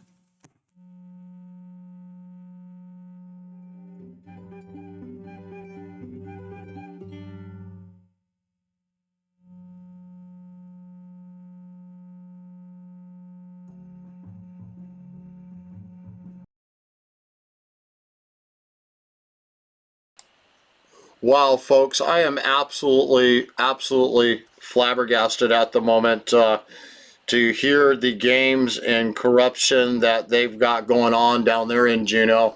I truly do want to cry at this very moment in time. I don't know about all of you, but to hear them outright just declare that, oh, we're going to be nice enough to give you a $2,550 permanent fund dividend, roughly 50%, and then a $1,300 energy rebate check. But instead of following the statutory PFD law, which states that it's a transfer from the earnings reserve 100%, they're tying it to CBR vote and I'm forcing sorry it to be for paid from missing it. We portion went from there. Rapid fire. So Bend over, on Alaskans. page 8, item number 79, Here, hold it a second, please. We have a motion on the table dealing with Fish and Game. We So- should conclude that you're dealing with Fish and Game, and then we can back up. correct. Okay, so let's So- deal with Fish and Game. Thank you. We have a live motion on the table to deal with Department of Fish and Game, items 1 through 12 and 3 through 15. Do we have objection? Brief it is. Read brief it is. Back on record, I'd like to restate that I made a mistake. Items 1 through 12 and 13 through 15. Hearing and seeing none, motion passes. This action closes all conferenceable items in the Department of Fish and Game's capital budget. Representative LeBon, would you? Thank you, Mr. Chairman. I was going to object to, on page 8, item number 79, the funding of that program referring to Volunteers of America, Alaska, school-based mental health services. The dollar amount was $960,000. I intended to object to that funding through the Senate, and with that, I will remove my objection. Okay, thank you. Okay, the objection's been removed. We'll go back on the schedule. Go to the office of the governor. Representative Merrick. I move that the committee adopt the following in the office of the governor's capital budget. Items 1 through 10, Senate, all items. Items 11 through 18, Senate, all items.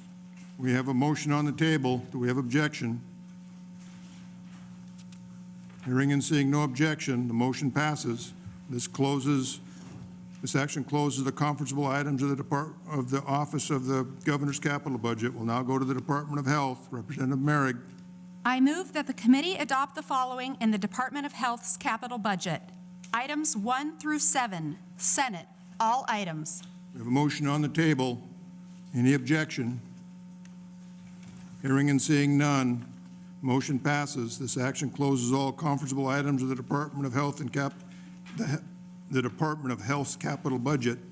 We'll now go to the Department of Health and Social Services. Representative Merrick. I move that the committee adopt the following in the Department of Health and Social Services capital budget. Items 1 and 2, Senate, all items. We have a motion on the table. Do we have objection? Hearing and seeing none, the motion passes. This action closes all conferenceable items of the Department of Health and Social Services capital budget. We'll now go to the Department of Labor and Workforce Development. Representative Merrick. I move that the committee adopt the following in the Department of Labor and Workforce Development's capital budget. Item 1, Senate. We have a motion on the table to adopt item number 1. Do we have objection? Hearing and seeing none, this action closes the conferenceable items of the Department of Labor and Workforce Development's capital budget. We'll now go to the Department of Military and Veterans Affairs. Representative Merrick. I move that the committee adopt the following in the Department of Military and Veterans Affairs budget. Items 1 through 4, Senate, all items. We have a motion on the table. Do we have objection? Hearing and seeing none, this motion passes. This action closes all conferenceable items in the Department of Military and Veterans Affairs capital budget. We'll now move to the Department of Natural Resources. Representative Merrick. I move that the committee adopt the following in the Department of Natural Resources budget. Items 1 through 10, Senate, all items. Item 11, Senate, modify fiscal year to fiscal year 22. Item 12, Senate, both items. Items 13 through 28, Senate, all items. Items 29 through 32, Senate, all items. We have a motion on the table. Do I hear objection? Hearing and seeing none, motion passes. This action closes the conferenceable items in the Department of Natural Resources capital budget. We'll now move to the Department of Public Safety. Representative Merrick. I move that the committee adopt the following in the Department of Public Safety's capital budget. Items 1 through 9, Senate, all items. We have a motion on the table to adopt items 1 through 9. Do we have objection? Hearing and seeing none, this motion passes. This closes all conferenceable items in the Department of Public Safety's capital budget. We'll go on down to the Department of Revenue. Representative Merrick. I move that the committee adopt the following in the Department of Revenue's capital budget. Items 1 through 10, Senate, all items. We have a motion on the table to move items 1 through 10. Do we have objection? Hearing and seeing none, this motion passes. This action closes the conferenceable items in the Department of Revenue's capital budget. We'll now go to the Department of Transportation and Public Facilities. Representative Merrick. I move that the committee adopt the following in the Department of Transportation and Public Facilities budget. Items 1 through 256, pages 29 through 45, Senate, all items. We have a motion on the table to move items 1 through 256 on pages 29 to 45. Do we have objection? Seeing and hearing none, motion is adopted. This action closes the conferenceable items of the Department of Transportation and Public Facilities capital budget. Will now go to the university. Representative Merrick. I move that the committee adopt the following within the university's capital budget. Items 1 through 8, Senate, all items. We have a motion on the table to move items 1 through 8. We have objection. Hearing and seeing no objection, this motion passes. This action closes the conferenceable items of the university's capital budget. We'll now go to the legislature. Representative Merrick. I move that the committee adopt the following within the legislature's capital budget. Items 1 and 2, Senate, both items. We have a motion on the table to move items 1 and 2. Do we have objection? Hearing and seeing none, motion passes. This action closes the conferenceable items in the legislature's capital budget. We'll go on now to the judiciary. Representative Merrick. I move that the committee adopt the following within the judiciary's budget. Items 1 through 4, Senate, all items. Hearing and seeing no objection, this motion passes. This action closes the conferenceable items in the judiciary's capital budget.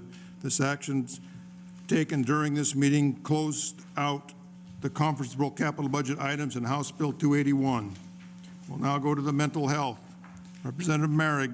I move that the committee adopt the following in the capital budget section of the mental health budget. Item 1, Senate. Items 2 through 9, House, all items.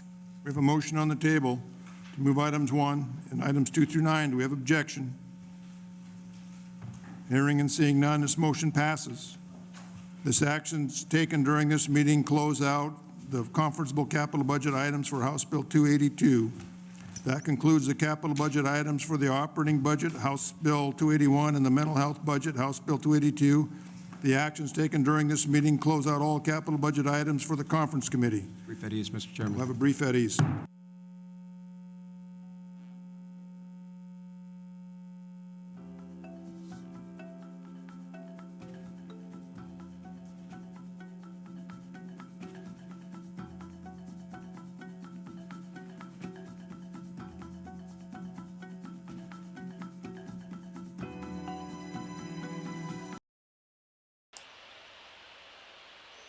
Man, I'm floored at these very corrupt legislators that we have sitting down there right now and the games that they are playing. The Senate passed a budget that didn't use 1 penny of the CBR account. So they did not need a 3/4 vote this year to passing their budget. Here they are in the House bringing back the CBR, and how did they do it? They moved our portion of the half of the PFD that funds to be paid using the CBR, and they took half of the energy rebate check and said the funds for that are to come out of the CBR account. That requires a supermajority in both the House and the Senate to pass. And that's the whole reason why they did it, was to bring over the folks that would never vote for this budget that's in front of them, that saying that, oh, well, look, Alaskans, we're going to give you a 50-50 PFD, and we were going to give you this huge energy rebate check, but because they wouldn't vote for this very corrupt budget that was presented to them, they wouldn't give that supermajority vote because they know they've got the minority vote for this budget, but they don't have the supermajority vote for this budget, and that's why that money got transferred over. They are manipulating and backdoor coercion, blackmail. It's astounding, the greed on full display there happening in Juneau.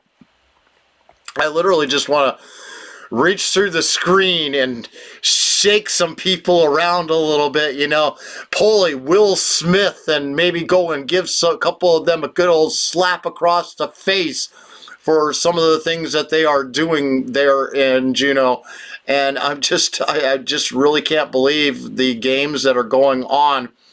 So you've heard it here first. If you didn't already catch it a little earlier when they declared it, it would be approximately a $3,850 PFD, as what they called it. That is a lie.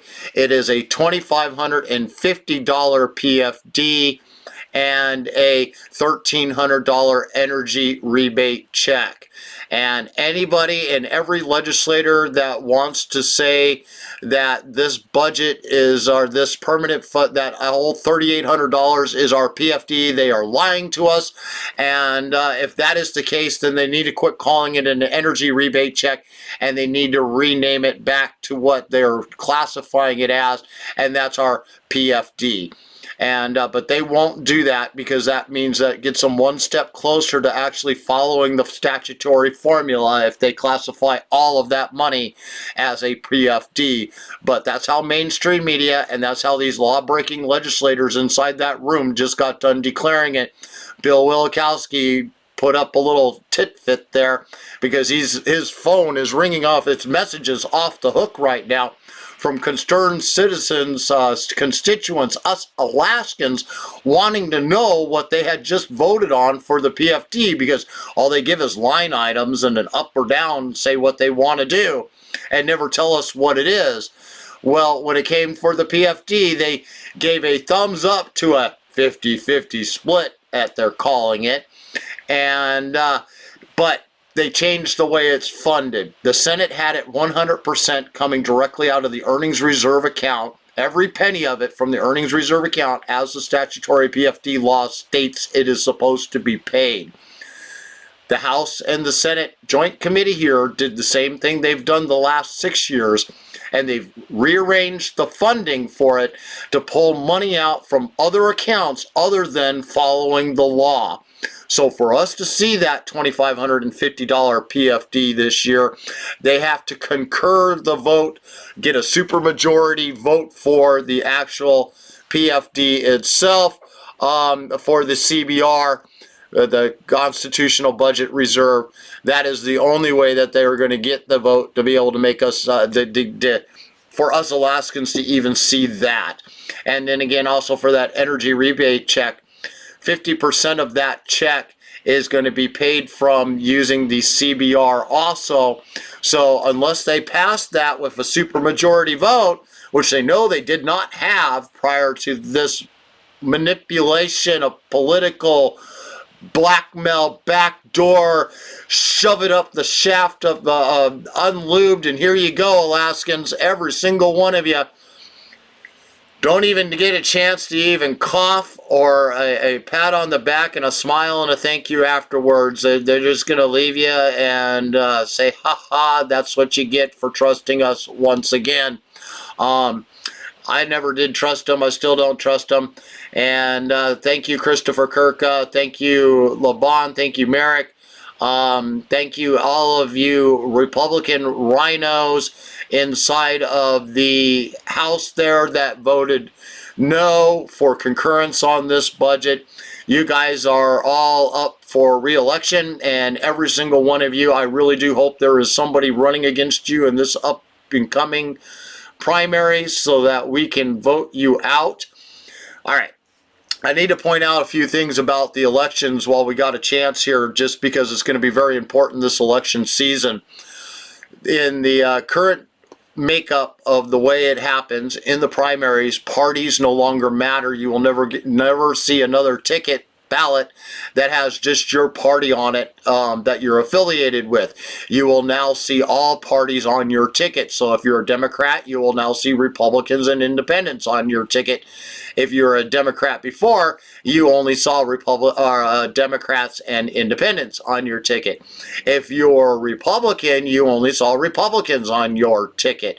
You didn't see Independents because Independents have been classified in Alaska as being a Democrat and are on the Democrat ticket. So the primaries are now jungle. There are no such thing as a party you are voting for. It's going to be everybody on one ticket, and the top 4 vote getters move on to the general election. So if they're technically, let's say here in the Mat-Su Valley, in my district that I am in currently right now, there is only 4 people running for the Senate seat and only 4 people running for each of the different House seats that are represented out here, but only one of those House seats represents my particular neighborhood. So when I go and vote, it doesn't matter if I vote for any of those candidates, but I will, because all 4 of them will automatically move into the general election, because our new laws for voting says the top 4 vote getters move on to the general election. And then at that point, we get to rank them number 1 to number 4 of who we would like to see the number 1 pick be, and who the worst choice would ever be in our page and our way of thinking would be the number 4 pick. I did a mock race. You can find it really easy on my YouTube channel if you type in Politidic and rank choice voting in the search bar, and it will bring up the video that I had done on some discussions, a couple of different videos that I brought up on discussions for ranked choice voting. And but the number 1 that usually pulls up also has a mock election on it. And I did the 2018 election with Begich, Walker, Towen, and Governor Dunleavy.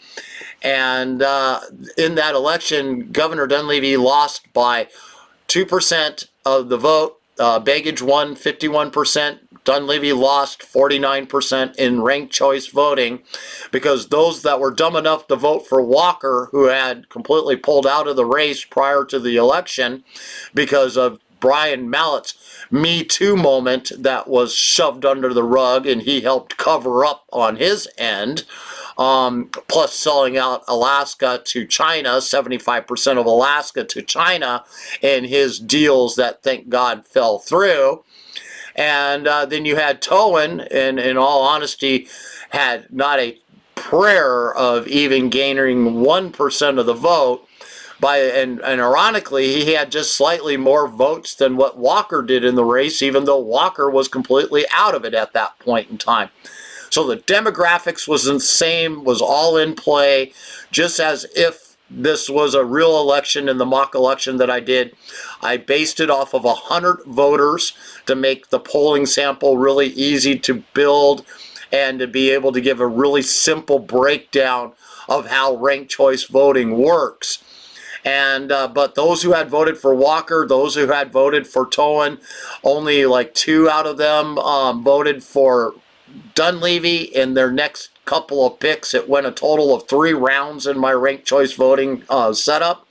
And then those that had voted for Walker, they changed all of their votes, and the rest of them that were there for Towen, all of their votes went to Begich. In the first round, though, Governor Dunleavy was winning with 42% of the vote, and baggage was only at 32% of the vote, if I remember correctly, something like that. It was a big 10% spread on the very first round. But as you moved to round 2 in ranked choice voting, your second pick, those numbers dramatically started to change because those that had voted for Tolan and Walker, all of their votes, the vast majority of them voted and decided to choose Begich instead.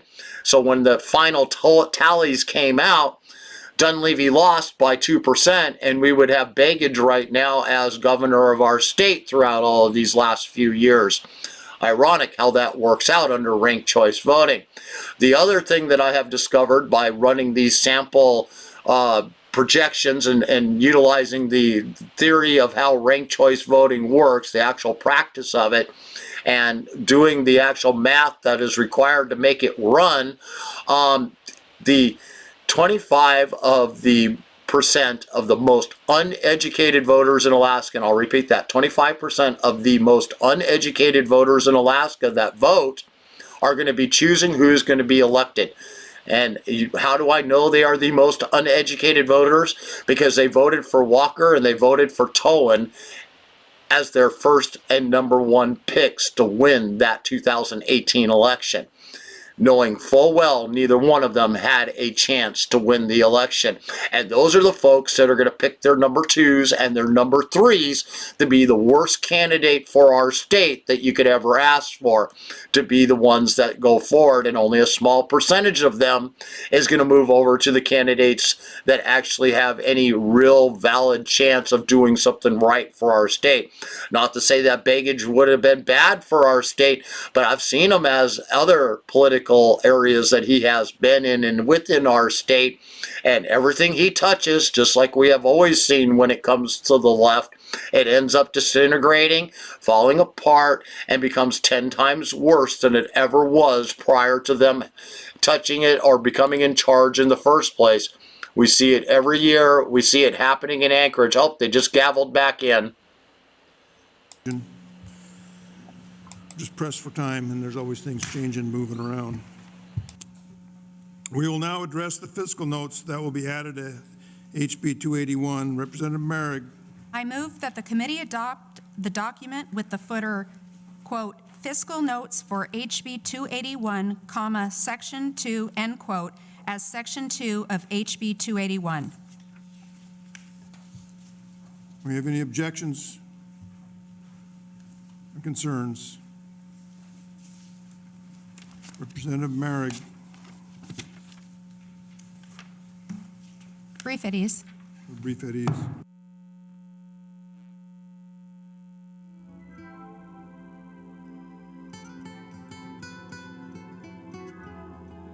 Back on record.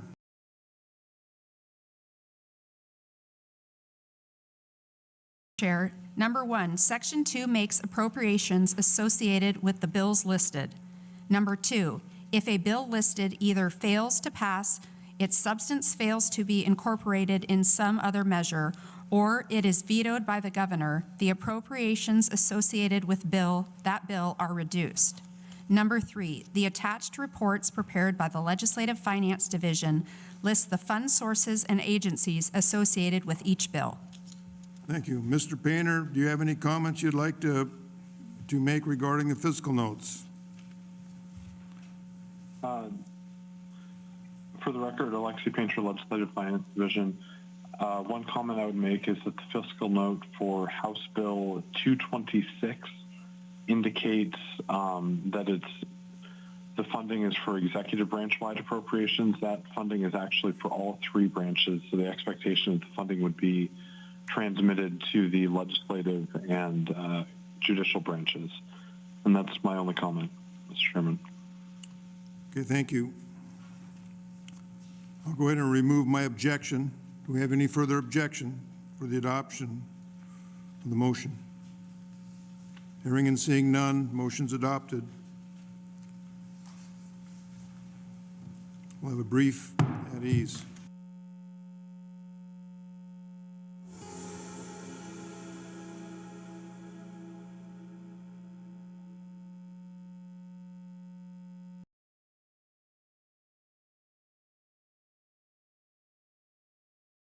Back on the record. We'll now do fiscal notes for the mental health bill, House Bill 282. Representative Merrick. I move that the committee adopt the document with the footer, quote, fiscal notes for HB 282, comma, Section 2, end quote, as Section 2 of House Bill 282. I'll object for explanation. Representative Merrick. Thank you, Mr. Chair. This document, adding a new Section 2, makes appropriations associated with the bills listed that affect the mental health budget, House Bill 282, like we just did for House Bill 281. Mr. Painter, do you have any comments you'd like to make regarding the mental health fiscal notes? Mr. Chairman, I do not have any comment. I'll go ahead and remove my objection. Do we have any further objection? Hearing and seeing none, the motion passes. We'll now go to the operating budget. Representative Merrick. I move that we give legislative finance and legislative legal services the ability to make technical and conforming adjustments to the conference committee substitute for House Bill 281. Do we have objection? Hearing and seeing no objection, this motion passes. Representative Brief at ease. Well, brief at ease.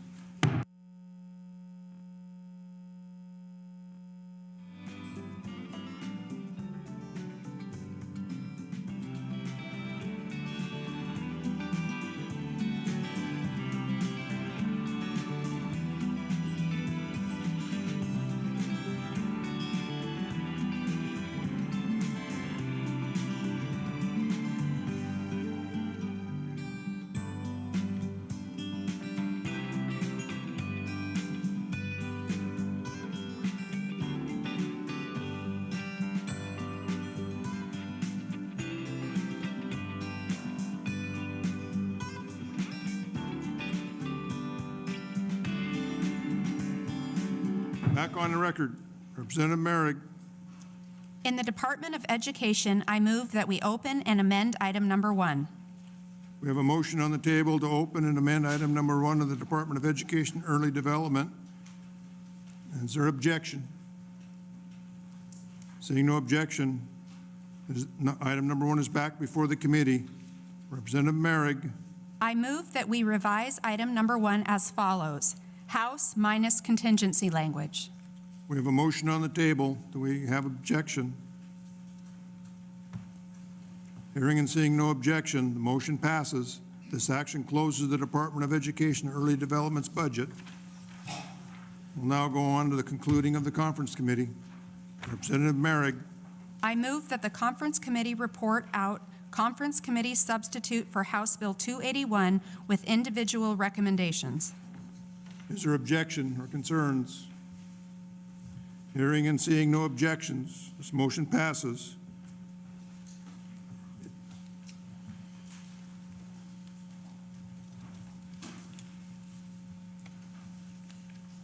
The conference committee substitute for House Bill 281 passes. Well, there's no objection. I guess it does. I'm trying to stay on script, but sometimes the script would expect unruly members. So now we'll go to the mental health. Representative Merrick. I move that we give legislative finance and legislative legal services the ability to make technical and conforming adjustments to the conference committee substitute for House Bill 282. There's a motion on the table. Do we have objection? Hearing and seeing no objection, the motion passes. Representative Merrick. I move that the conference committee report out conference committee substitute for House Bill 282 with individual recommendations. There's a motion on the table. Do we have objection? Seeing and hearing no objection, conference committee report on House Bill 282 is heading out. We'll take a brief at ease.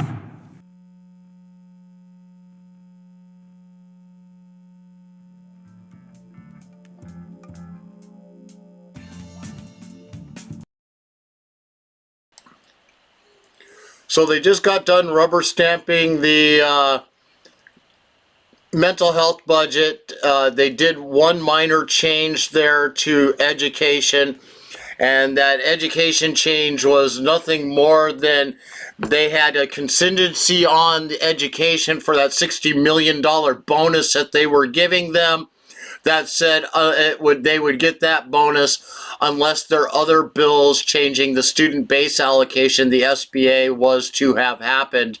And since that didn't happen this session, they know it because they only have till tomorrow at about this time to wrap things up. They removed that from the language to help clean the bill up a little bit. But that tells you what the intention is going to be the next legislative session for number 33, and what's going to be happening down there in Juneau, and where the next direction this next legislative body is going to do. And the only thing that's going to change things is what we do in August when we either vote in these same corrupt legislators or we replace them and primary them so that they're no longer in office. We'll wait and see. They're back. Go ahead and thank Vice Chair Merrick and her staff, Tally Teal, and thank Representative Foster's staff, Brody Anderson and Ramon Henderson, for their invaluable assistance in helping us, especially the House side, go through it so the Senate couldn't overrun them. I'd also like to extend my thanks to Senator Bishop and his aide, Cody Grusendorf, Senator Wielechowsk, Representative Ortiz, and Representative LeBon, and all our staff, Sonia Kawasaki, Liz Harpold, and Joey Barnes? Burns? Joe Burns. Burns, okay, Burns. Got her close anyway. That's the way it goes. Alexi Painter and Kelly Cunningham and the exceptional crew of the legislature. You remember that, it's the thought that counts. Yes, it's the thought. Marie Marks,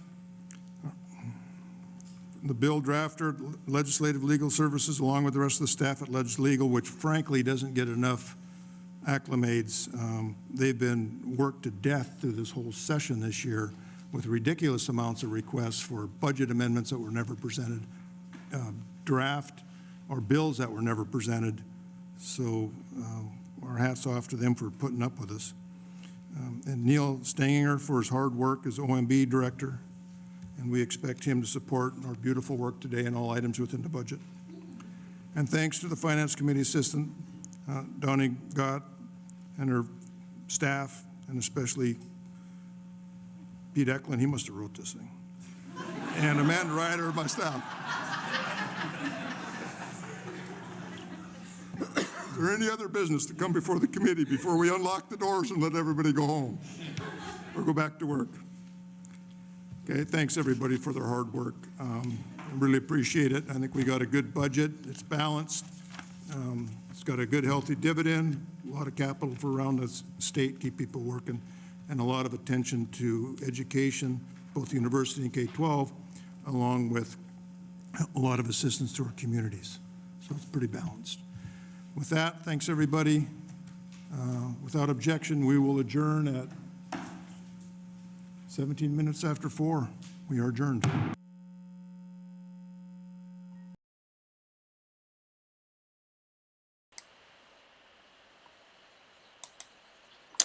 Well, all you guys that are out there, the greed and entitlement in Juneau is astounding.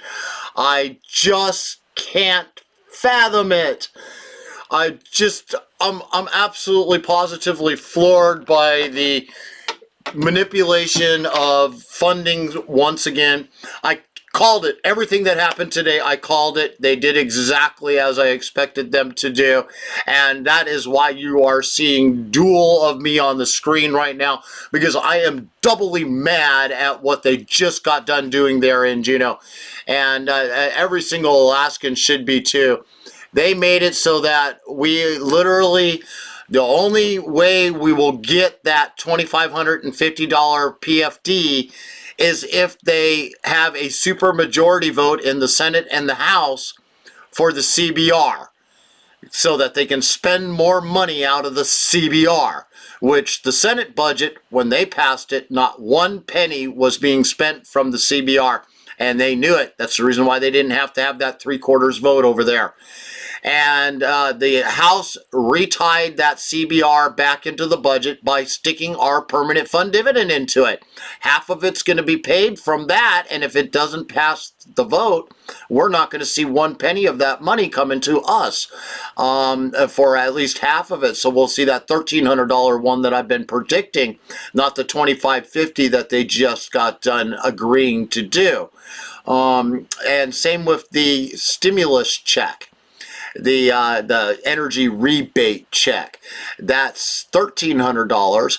They split that in half also and said 50% of the funds to pay for that is also to be coming out of the CBR vote.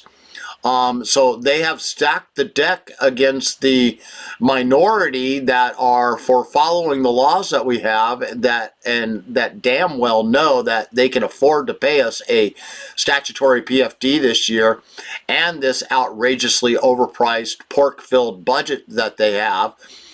They did exactly as I also expected. They rubber stamped every penny that went to the budget for the special interest. I did hear them cut quite a bit yesterday from the red districts out here in the valley and other places around the state that did not align with their agenda.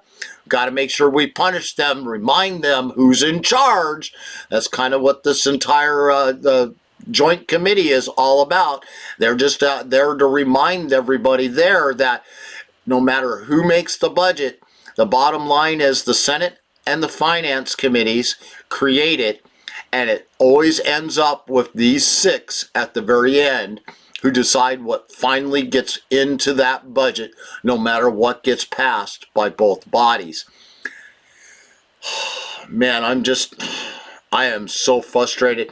So I am hoping to be around when they start their House and Senate floor sessions to debate this final new version to the budgets.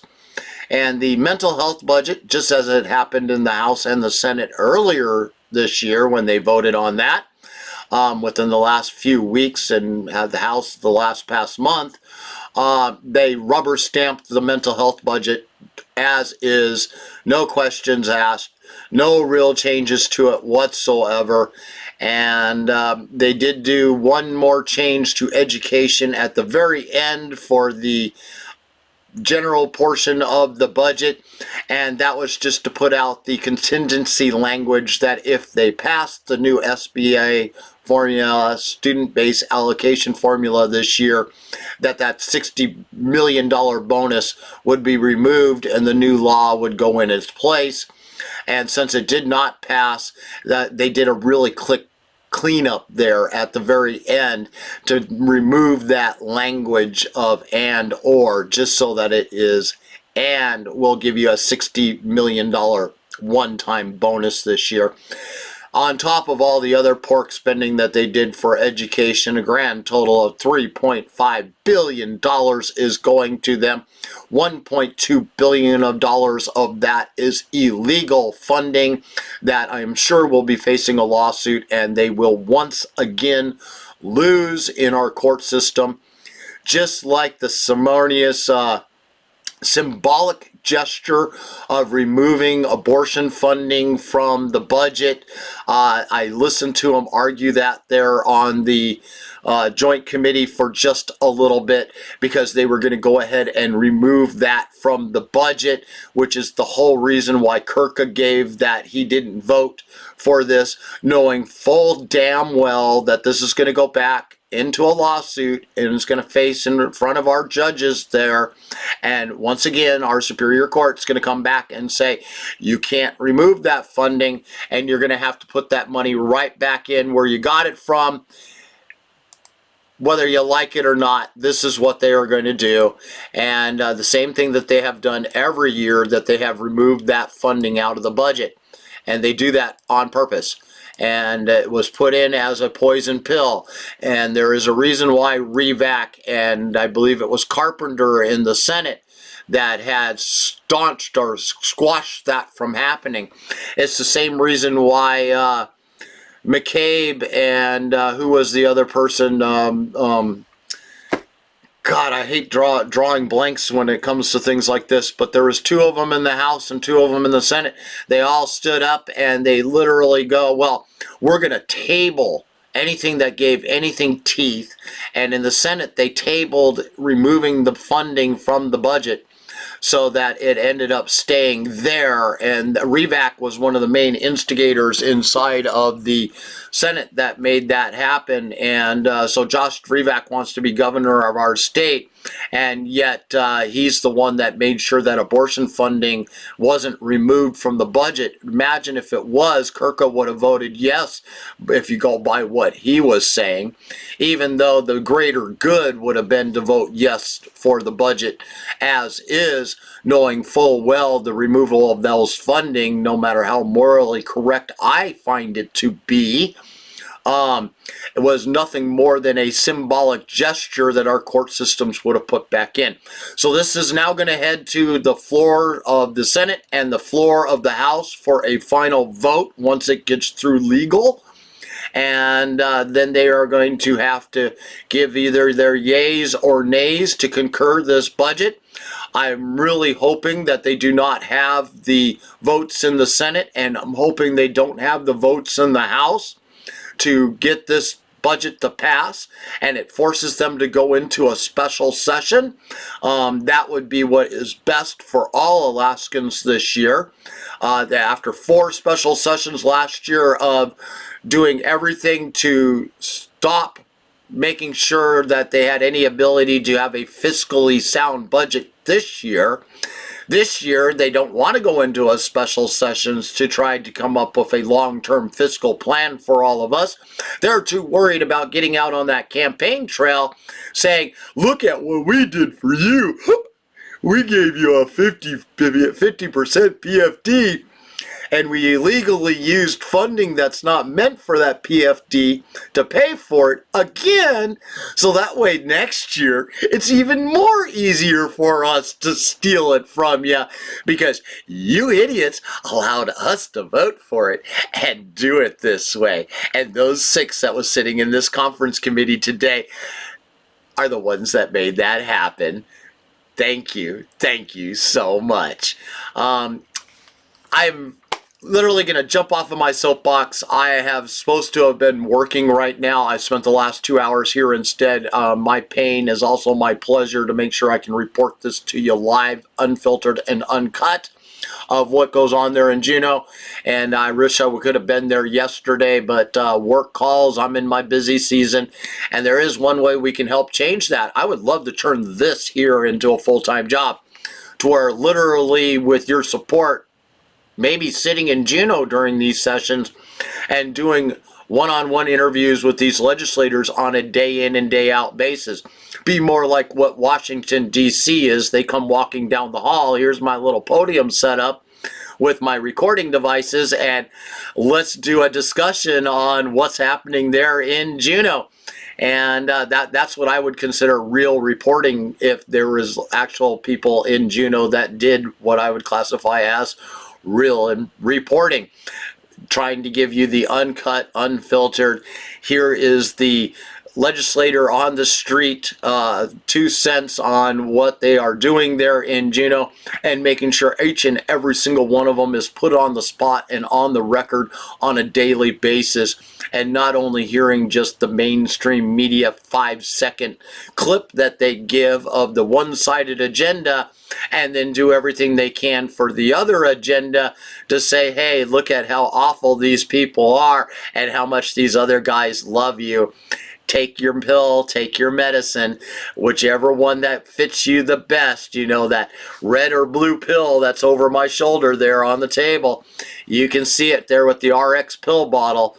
You just take which color that suits you, that you think's going to be able to fix all of your problems, and I'll guarantee you neither one of those 2 pills is going to end up doing it for you. But I, Politic MD, do have the cure for you, and I have been working hard to get that video done. I know I said I was going to be done this last weekend, but I've been working almost 16-hour days right now. As soon as I get done here, I will be out the door again, going for another 4 more hours. But you guys, once again, you can help me change that.